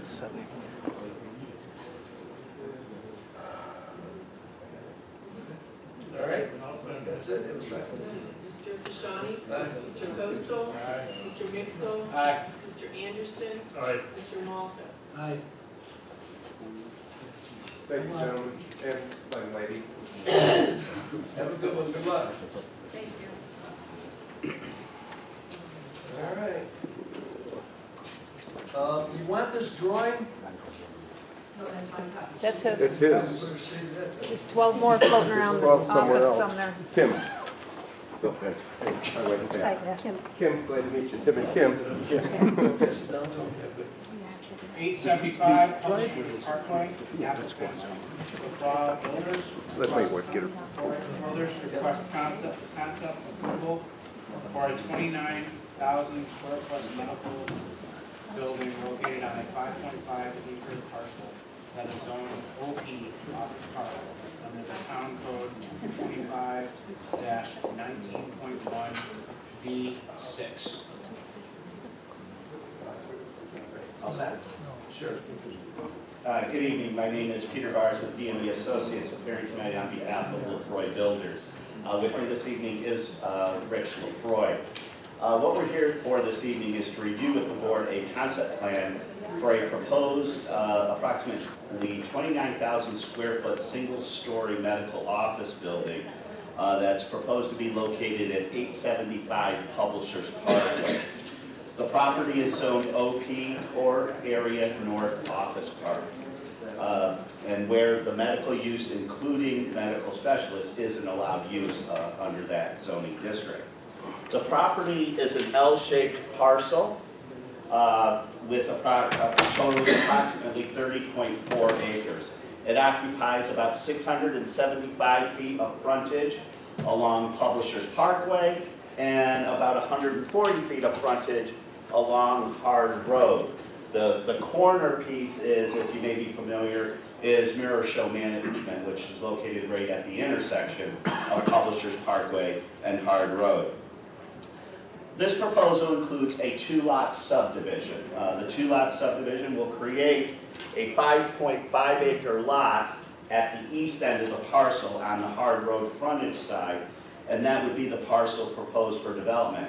The remaining plus or minus 25 acre parcel, which is the west area, all of this, would be retained by the property owner. So our concept plan is for the development of the proposed 5.5 acre lot, and it is proposed as a medical office for the University of Rochester Medical Center, where they will have uses, ophthalmology and oncology uses, about 3 different uses within that single building. Access to the site would be from Hard Road. It would serve the proposed building and the parking areas.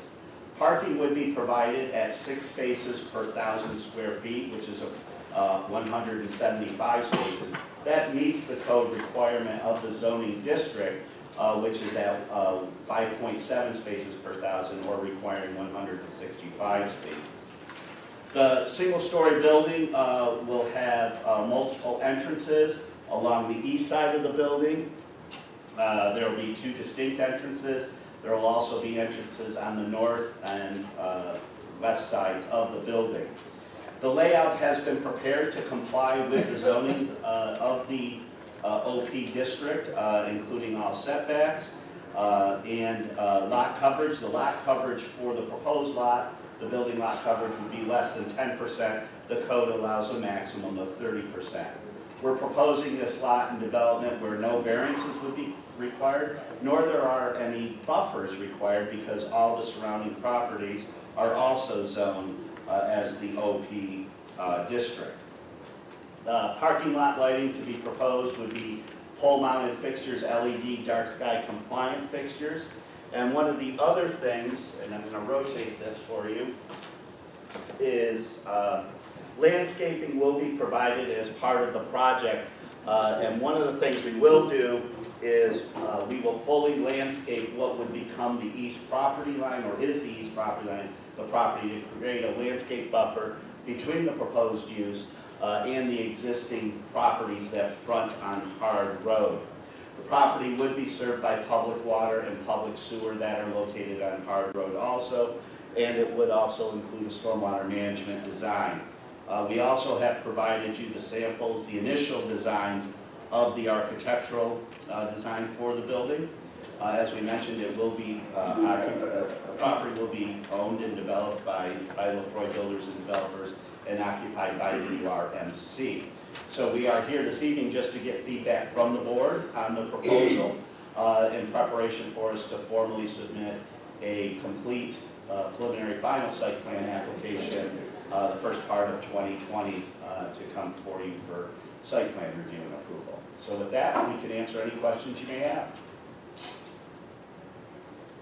Simple operation, it looks like at this point. What's the material on there? I can't really see. You're gonna have to get up, Rich.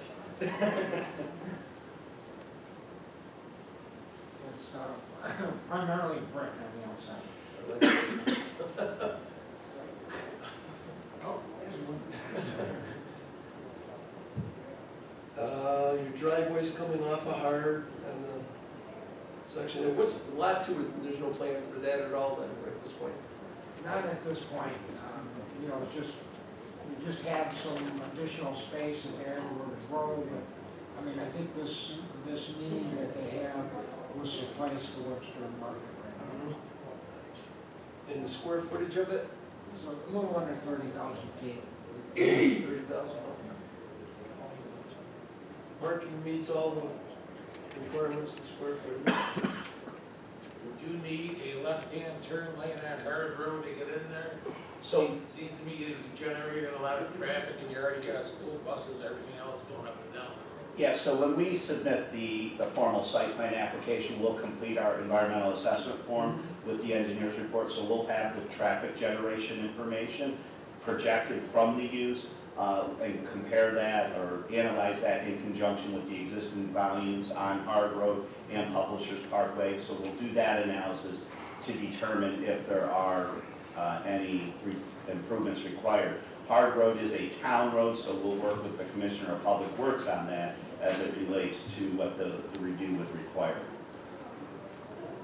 Originally, this was approved for to build senior townhouses on there, so I'm assuming that's off the table. Yes, as far as, Yeah, that we was- didn't have anything to do with that part. Yeah. Okay, all right. When on your drawings, I got enough tablecloths. It's about that size, okay? These work good. Yeah, I don't see any issues with it. No. It's a good-looking building. Good looking building and it's what they're looking for in Yeah. that zone. You probably said how many stories it It is it'll be a single story building. 55% story. Okay. That 55 foot's probably count. What's that? Well, no, 55 feet is what the code allows. We're well under the 55 feet.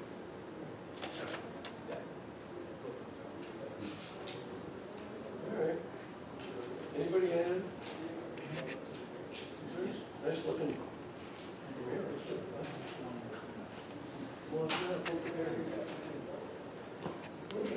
This isn't a public hearing, but if there's anybody here interested in. Nothing? Okay. Great. Thank you. Thank you very much. We'll see you next year. See you guys. Yeah, that's right. Merry Christmas. Merry Christmas.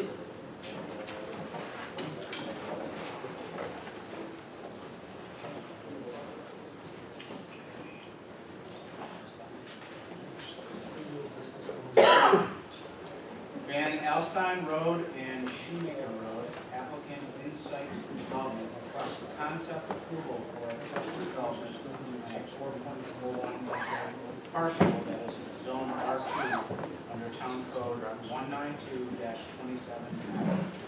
ID 064.01-2-25.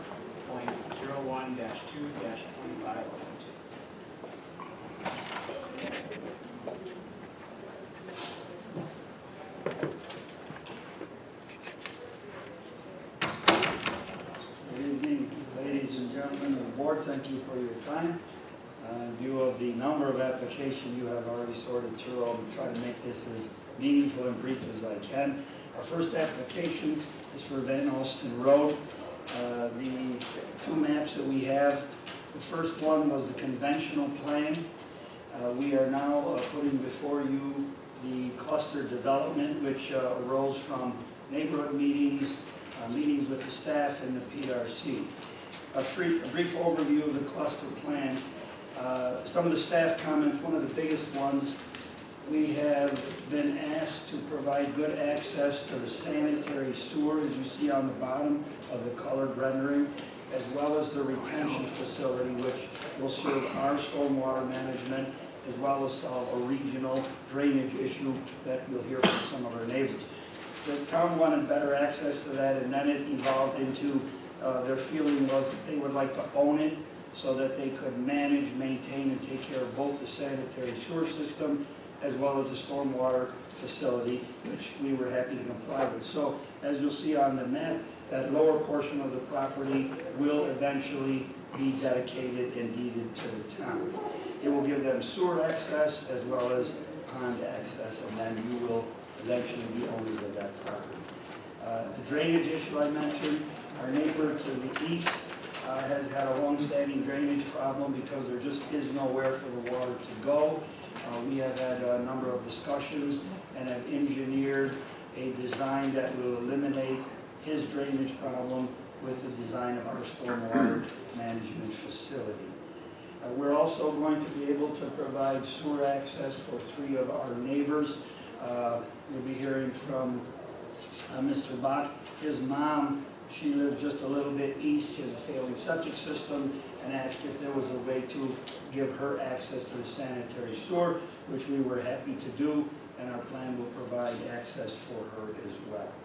And lastly, this design was put before our neighbors, and all of our neighbors except for one, I believe, is in favor of this cluster development because it gives them more green, solves the drainage problem, and of course we're happy to comply with that. So those are the general overview. I can answer any questions. With me this evening is Mr. Yonder from BME. If you have any technical questions that are above my head, he'll be happy to answer those. We looked at this, Rudy, got together and looked at this one day, and I'm having a real issue with see, cluster development as a criteria. And, we've had other ones where we just couldn't do them because they didn't meet the requirements. And this, we're up to 25% of the total gross area of the parcel to be developed consists of land with slopes, so on and so forth, 15%, but all these things come into play. This has nothing, there's no natural features there or anything. There's no, what's being saved is open space, We've got to come up with something for that in order to make it a cluster. I'm not driven to the cluster development.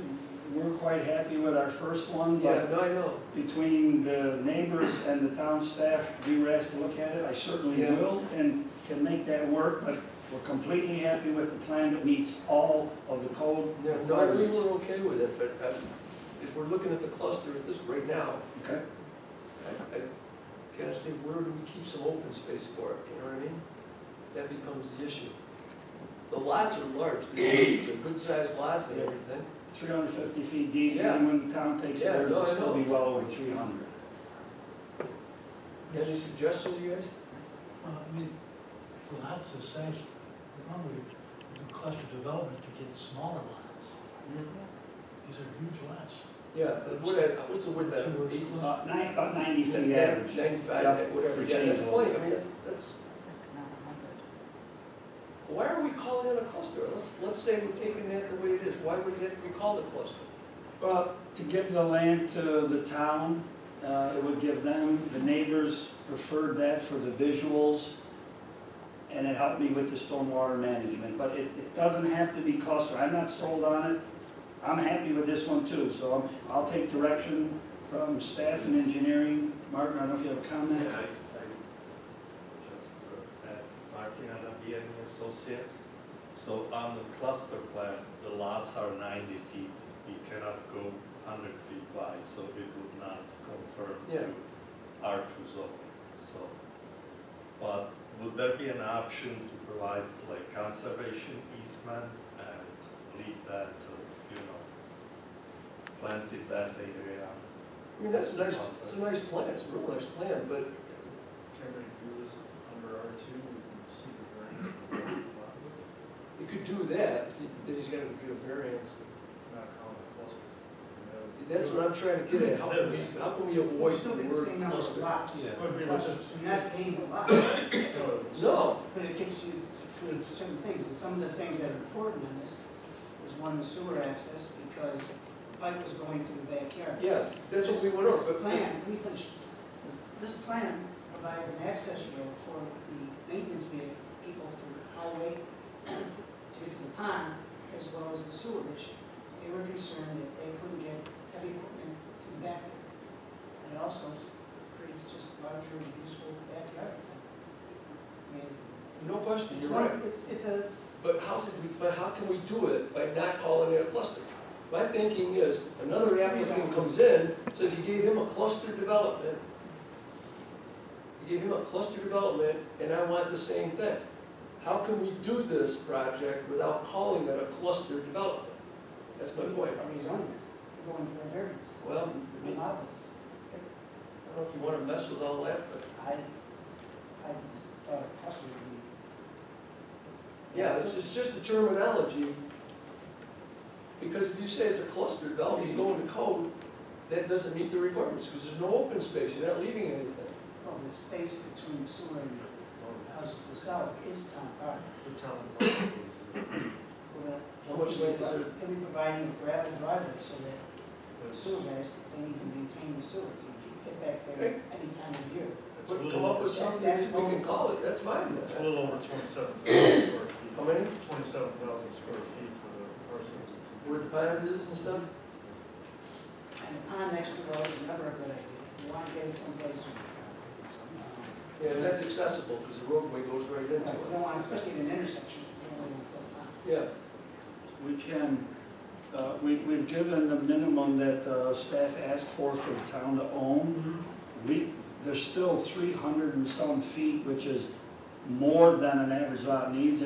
If it helps, we can take that line and slide it up and leave double that space as just open space that never could be built. I don't want to do that, we're trying to get rid of these conservation areas. I wouldn't do And then that. for us to maintain. that's one thing, but the other thing is, you can put a line across there and say your yard ends here, invariably, what's gonna happen, they're gonna go out there anyway, so I wouldn't even mess with it.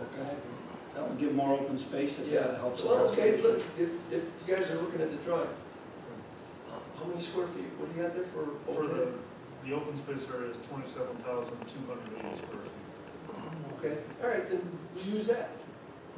All right, just so we've got something to say, it's I a understand. piece of preserved land. You're within the spirit of the cluster zone, Mhm. yes. That would work. And I'm looking back to the comments, those were broke down back in July or August. Mhm. whatever it was. What's proposed here is really kind of a lot of problems. Yeah, it's all Not around. adding much, not adding any new roads. No. I always superintendent plans. And it avoids that flag lot of parcels. Yeah, I agree. Yeah, he's got the other one too. He's got the other conventional layouts there. Which is what's required. Cluster, that, got that covered. All right, it's pretty simple setup. I mean, the road is right, the road is there, it's just putting lots on the road. Okay, anything, anybody? These all have about 55-foot rear setbacks. If someone wants to put a deck out back or whatever, how far does that have to be from the property? What's the setback for a deck or whatever? The rear setback in this zoning is 55 feet. So if anyone wanted to get a deck, they would have to come in for a variance? Unfortunately. No, The lots are 300 feet deep. Oh. They would I never- know, I don't want to be losing those. Yeah, no, they're 200 feet away. Yeah, they're deep lots. Those are deep lots. They need a 200-foot long deck. Yeah. It could be an Olympic swimming pool in there if they wanted it. Yeah, no, that's fine, okay. Okay, all right. Anything, anybody, anything else, just for sketch plan, anything else? No? All right, go forward with that one, we'll call it a cluster. Very good. Okay?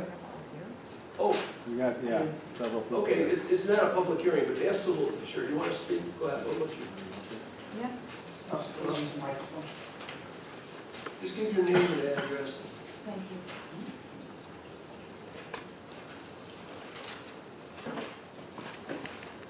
Good evening. Thank you for hearing me. My name is Laura Flick, and I live across the street at 804 Shoemaker Road. I believe the reason that he wants to do this is because he does not want to go to the zoning board and ask for 5 variances of 10 feet on those 5 houses that are facing my home across the road.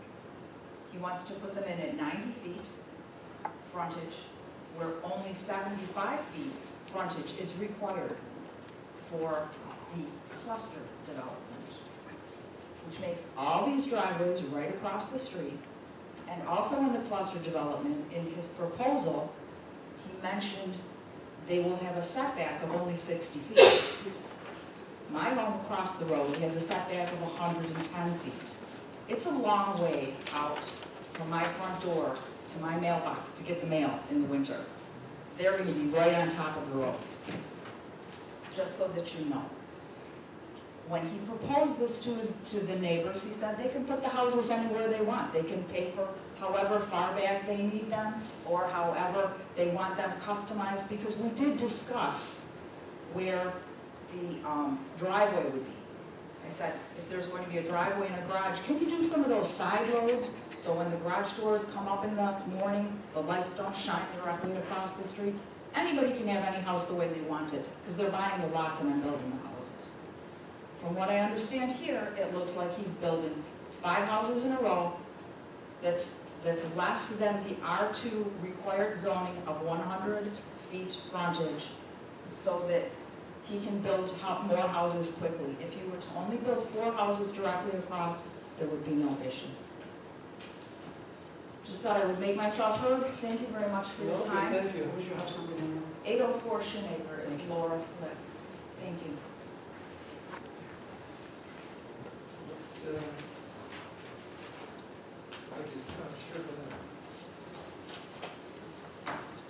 I'm Ron Happ. I live at 808 Shoemaker Road, and I own 3 parcels on that side of the road, across on the north side of Shoemaker.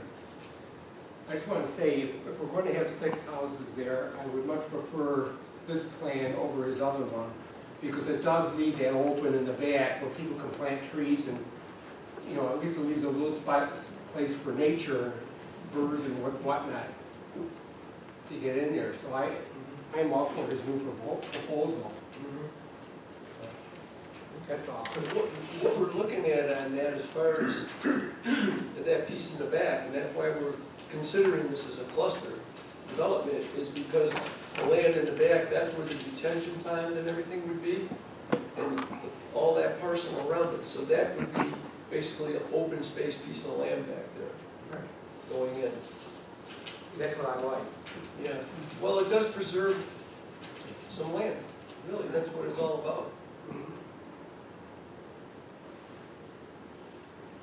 Good evening. My name's John Bach, essentially representing my mother's interest, Olive Bach, who lives at 807 Shoemaker Road. She can't be here tonight.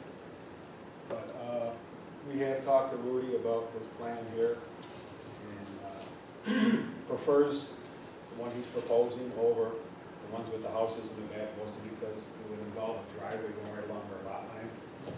But I guess the question I have in this cluster, I don't call it rezoning, but reclassifying this cluster, kind of opens up the door to much narrower setbacks from what, the R2 zoning would be, is I think 15 feet minimum.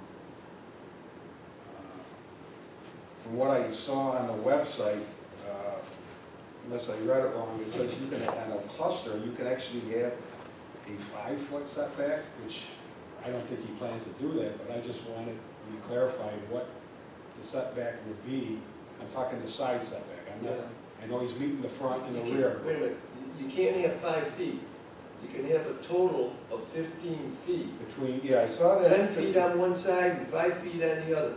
Okay. So technically, I guess if that holds I don't know if he was. Hold on. What he could do, you asked about, what he could do is move this house 10 feet from the line, and this house 5, so there's, you got 15, you got the space in between them, and then you could take that 90-foot lot and do what you're suggesting, maybe across the street from you. Rudy can consider putting an end-load garage. I could, it'd be hard for me to speak for a buyer and tell them, oh, you can have this lot, but I'm telling you how, so I would, that's It's an an option. entertain it, It's an option. absolutely. Absolutely. In that, so that may be something that, it's a possibility, let's put it that way. I'm sorry. We just like, you know, I know he's talking a 90-foot width lot, but hopefully maintain the 15-foot, you know, which cluster district doesn't, allows much narrower, or closer to the lot line, I guess, than the R2 does. Well, I guess the response really is, the concept as it's shown, and if it were to stay unchanged. Yeah, it shows 15, I It believe, shows right? 15. On your That's- drawings?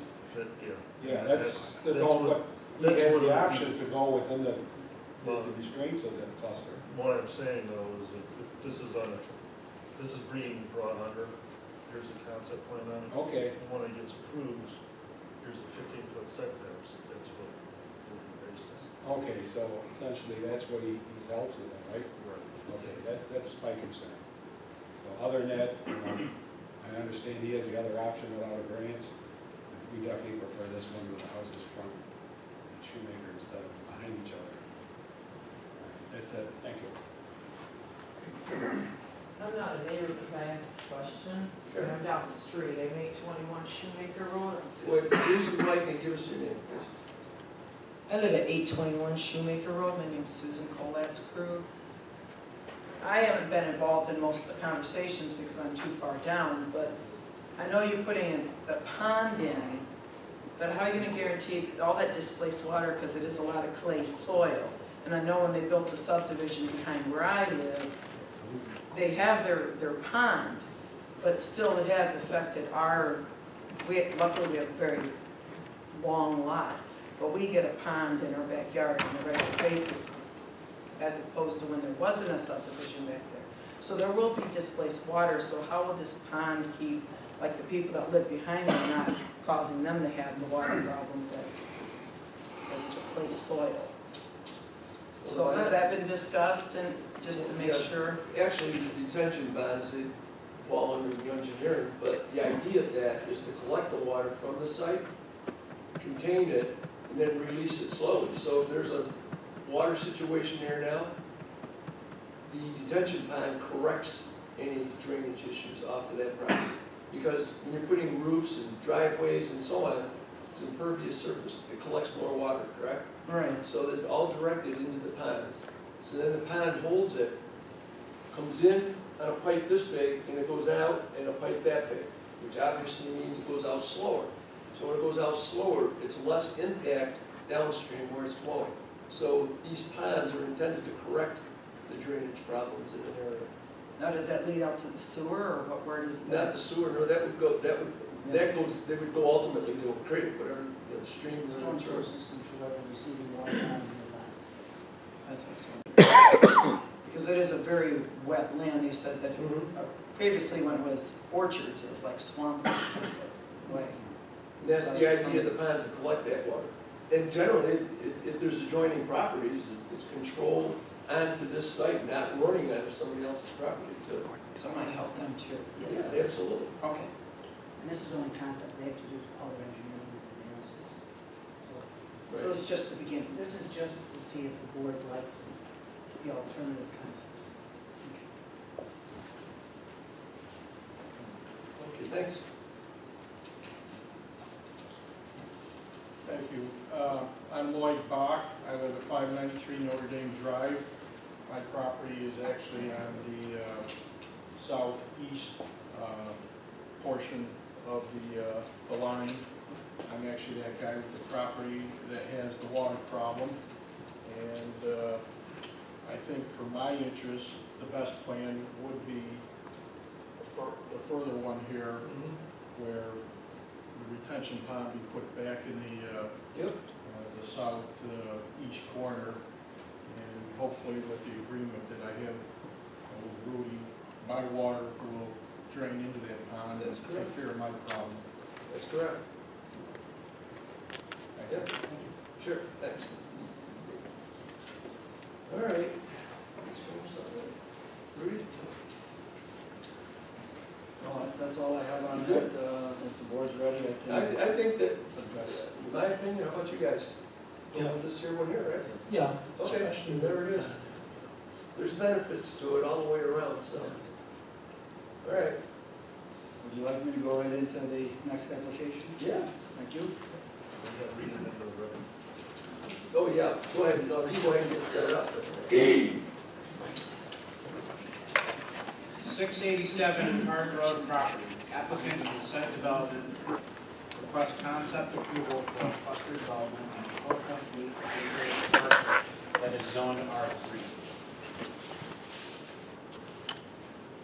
So this is 687 Hard Road. We own a number of pieces in our building company. I'm extremely excited about this one. I know there's a number of properties, I've said this is the last one I'm going to develop, but absolutely fell in love with this one. I found it. Quick overview. It's a beautiful piece of woods on Hard Road. The corner of it touches the Hojack Trail. Details of the project very briefly. You have a conventional plan in front of you, which meets all criteria. And then we had the benefit, again, being at PRC and getting some excellent input from staff. The cluster plan that you see in color shows the same number, 9 lots. We're not asking for any more lots, but we believe some of the benefits are briefly as follows. We'll be able to develop this, first of all, as a private drive, which will narrow the road. It's going to allow us to keep it beautiful. And the woods there, it's not the scruffy woods, it's really a lovely woods.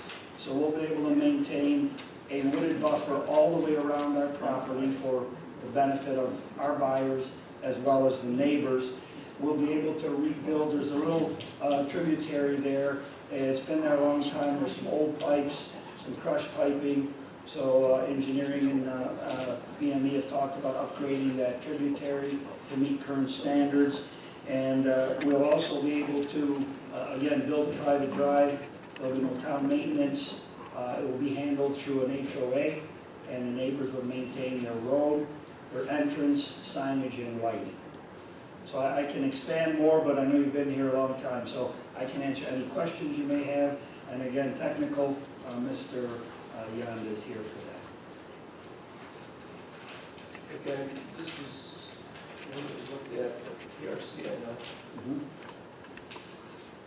That strip that's in the middle of lots 5 and 6. Correct. Let me explain that a little bit. I have spoken with my neighbors to the south of me. One, the older lady that lives there, she lost her husband, is going to sell but doesn't know when. The other folks, the second house, they've been there a long time, the house is quite in need of repair. They also are thinking of selling it. I do not own it at this point. However, if in some future time I do or somebody else owns it, we've left a strip between those two houses so that in the event that either I own it or someone else does, it's a private drive, it's an HOA, a provision could be made for another driveway, and 2 or 3 or even one house could be there. So it's a future planning that may never be used, but we thought with good design we would at least plan for it. Thank you, Tony, for asking that. I forgot to add that on my notes. Okay, but in the future, let's say you do end up with that, those parcels, would it be considered, I mean, I don't know how many houses would fit on it, I don't know how big that piece is. You could probably put somewhere between 2 and 4, depending They on look what like, person's they want. look like, I'm guessing about almost 200 foot wide, those lots, I'm guessing? They're 100 each, so you'd have about 220 by 500 feet if you kept the houses on the road. So would there, we don't have to deal with it now, but I'm just, if that comes through, maybe that drive coming down, connect back over to Hard Road again. It's a private drive, that's a lot of traffic on a private drive. It is, I'm not totally familiar with that provision, although I've done a number of them, so we did check with the Attorney General.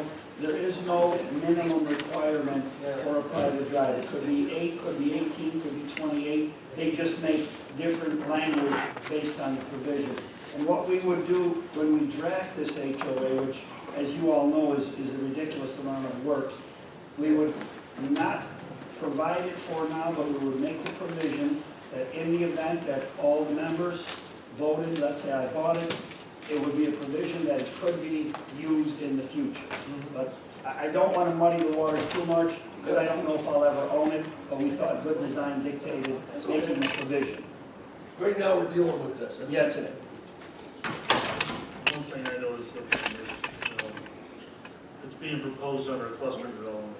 And the way the cluster development works is you first look at the traditional layout, and then you try to put the same number of units Right. in a smaller footprint.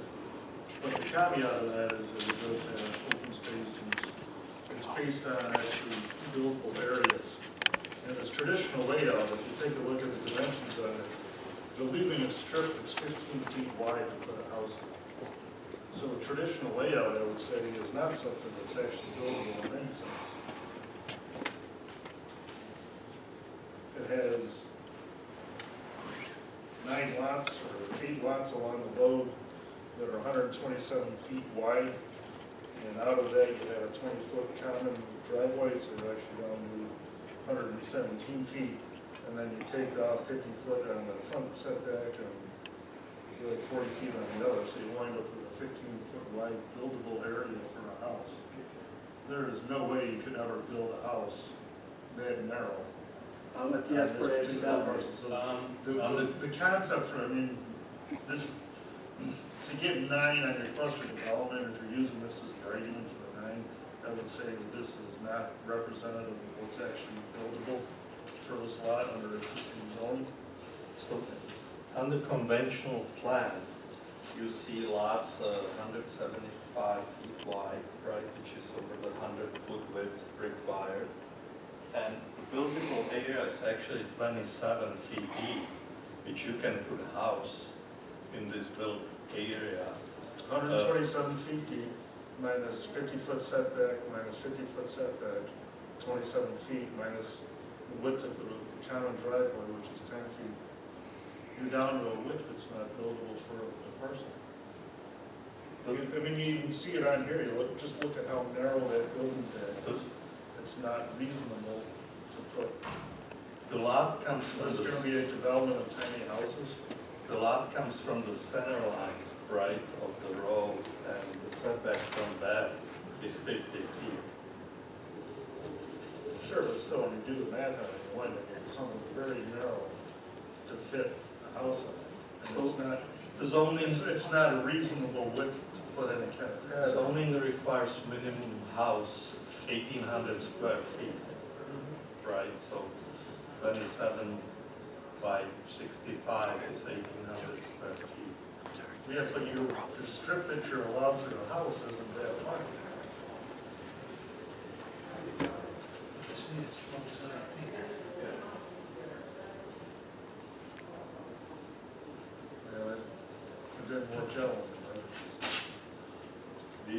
We are providing 50 feet from center line to the private drive, and we also provide 50-foot rear setback. And with 127-foot wide lot, there's 27 feet left for buildable area, and 175 feet wide, right, minus the side setbacks. Same question, you're not putting a deck in the back of this one. I think we just wanted to show that it's buildable per code, and that, you know, Well, there's the the size difference of... between them and what you would consider as something acceptable for this parcel. And this traditional layout wouldn't be acceptable. Well, the cluster zoning allows for No. smaller minimum width. No, I understand that. But the cluster development, the way you get the number of parcels on it, is you take a look at the existing thing and say how many thousand parcels would fit under the traditional zoning code. And I think for a development of this size with these number of lots, that this is not something we can would consider even as an acceptable development for the traditional design. I think what I'm saying is that your 9 houses is overstated. It should be some number less than that. What's that? Are these additional empty nester type places? Yeah, I think ranches, I mean, I can't predict the market, but ranches, what we're building in Abington is ranches.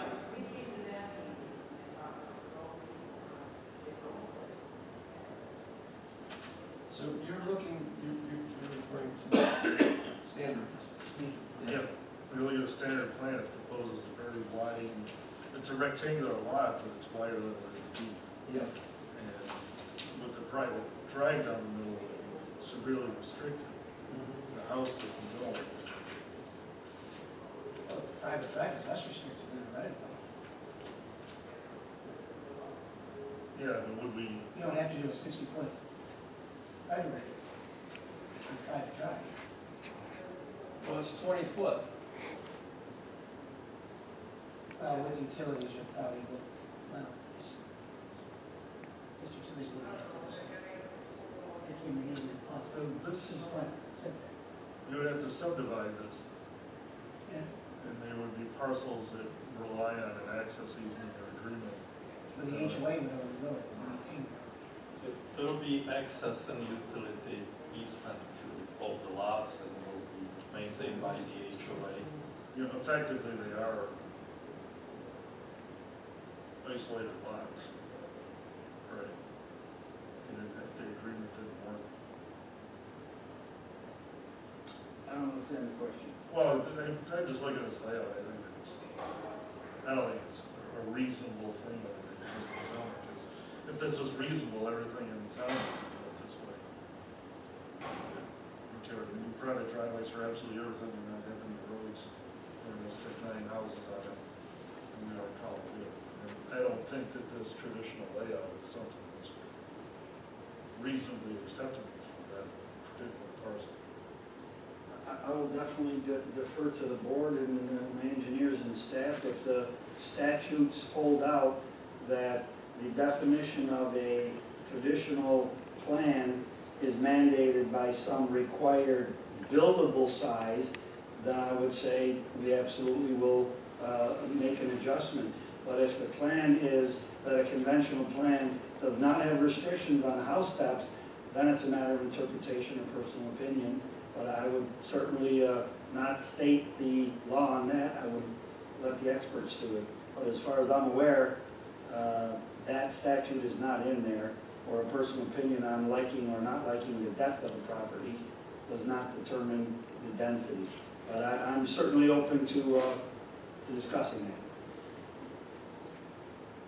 Well, you know what, I see what you're saying, and you're right. What is that actual space in there? Like the lot's 128 foot, you got 50 foot off, 50 foot in the back, that's 100 foot, so that only leaves 28 feet buildable area in there.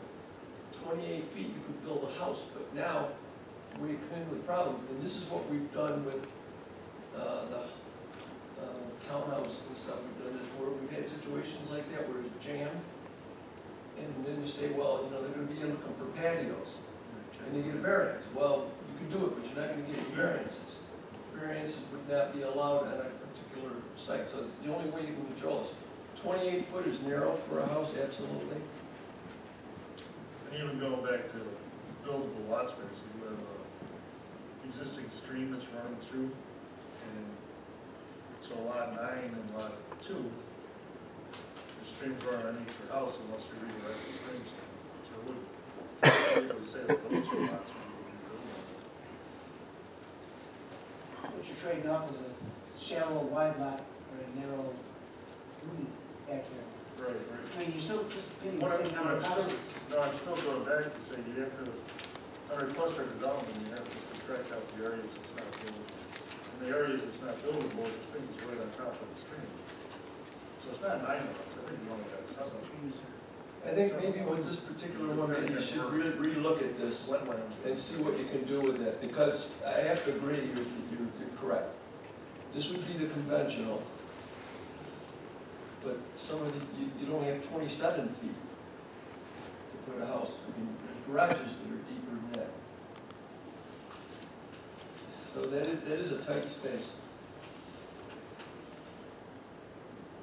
You got the lot 1 and lot 9, if you look at that, that's 37 feet. All these other lots, actually 2, 4, and 6 to 8 are 27 feet deep, the Right. total area. And the back lot is, the 5 is actually oversized, right? There, You wouldn't put a house on top of the stream. over here, on lot 2, Lots 9 and 2. Lot 9 and 2. yeah, there's enough space to put house in other location. We can maintain 30-foot wide or 30-foot long, Yeah. you know, distance setback from the street. Also, there are no wetlands, we walk the site, so it's just that creek. Well, it still is only 27 foot. I think you need to do it, I'm in agreement with Derek on this. Take a look at it, so you can come up with something different on that. So what? You're not gonna build a house 27 foot wide, let's face it. You probably don't remember the last time you built it. We can make house 80 foot wide. It's the depth. Make it how wide? Yeah, no, I know it, but Yeah. 27 foot is narrow. There's garages that are deeper than 27 feet.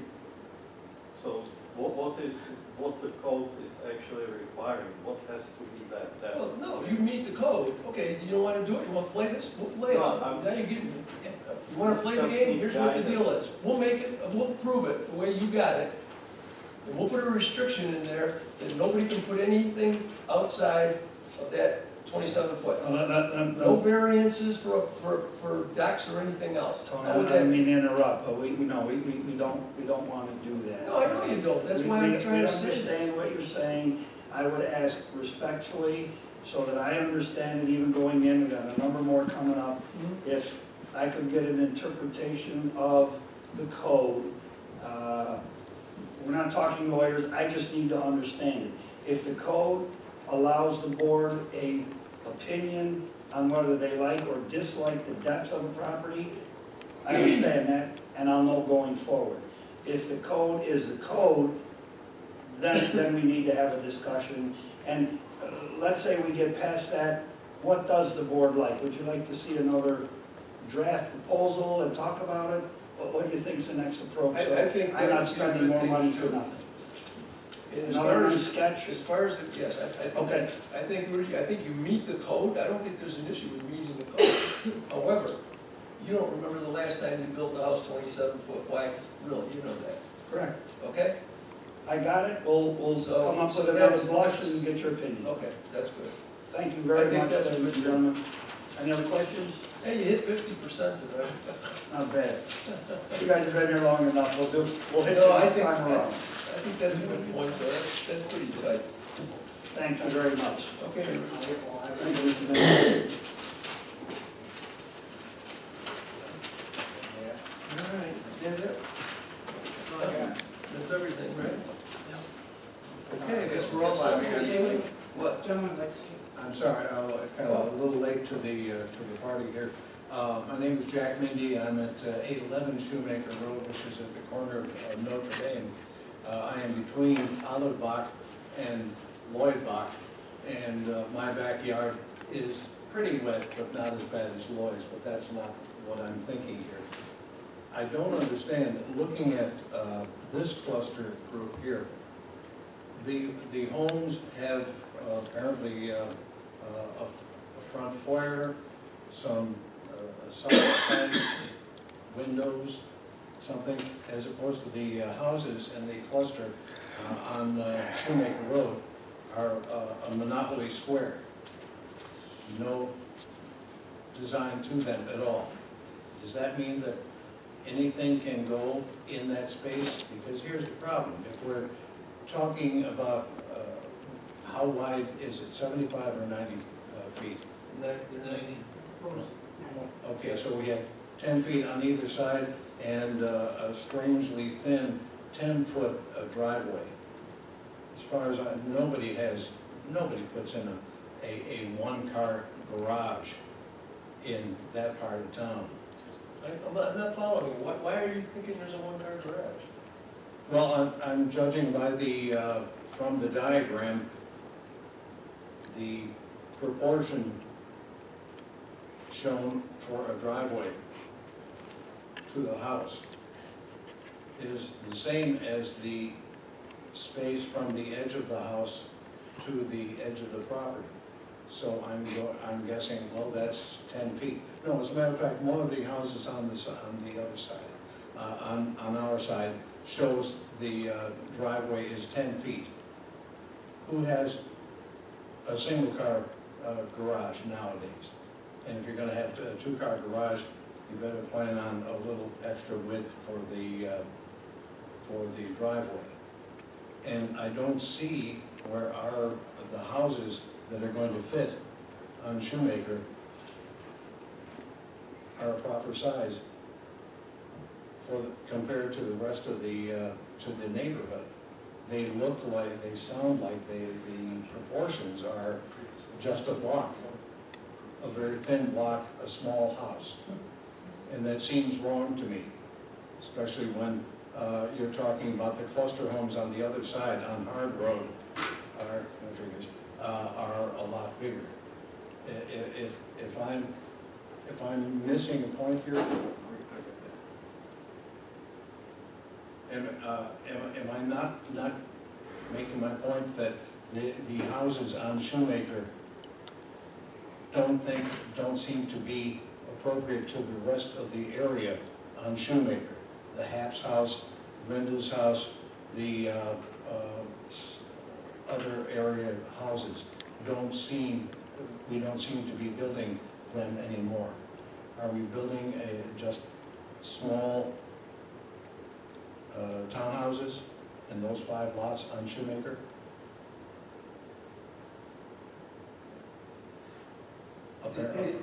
They'll conform to what the code is. Yeah. Right.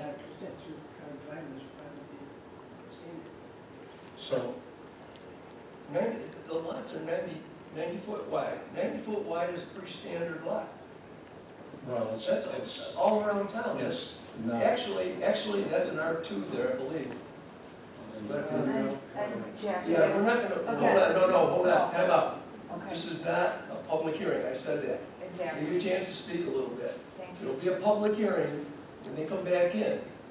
So that's when we can talk. So we're not gonna get into a, Can we talk about what sort of houses will be built? at that point, you can talk about whatever you want to talk about. I We apologize. just wanted you to come up with something to start with. Thank you. That's I basically- apologize No, for that's taking okay. the time. Thank you very much. Okay, thank you.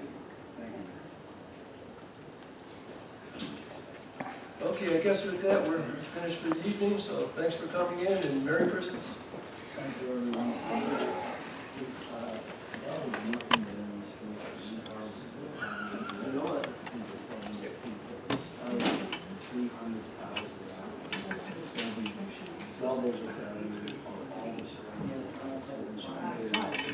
No, not at all, not at all. Merry Christmas. Might be her colonial, they might be both families.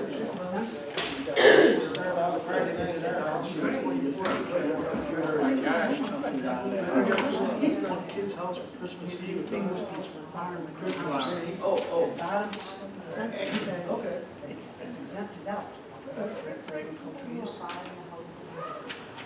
Boom, drop it. Jeff was right. And don't ever say that. Jeff got lucky.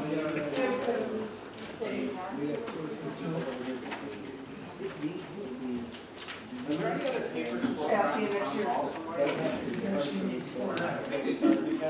don't know.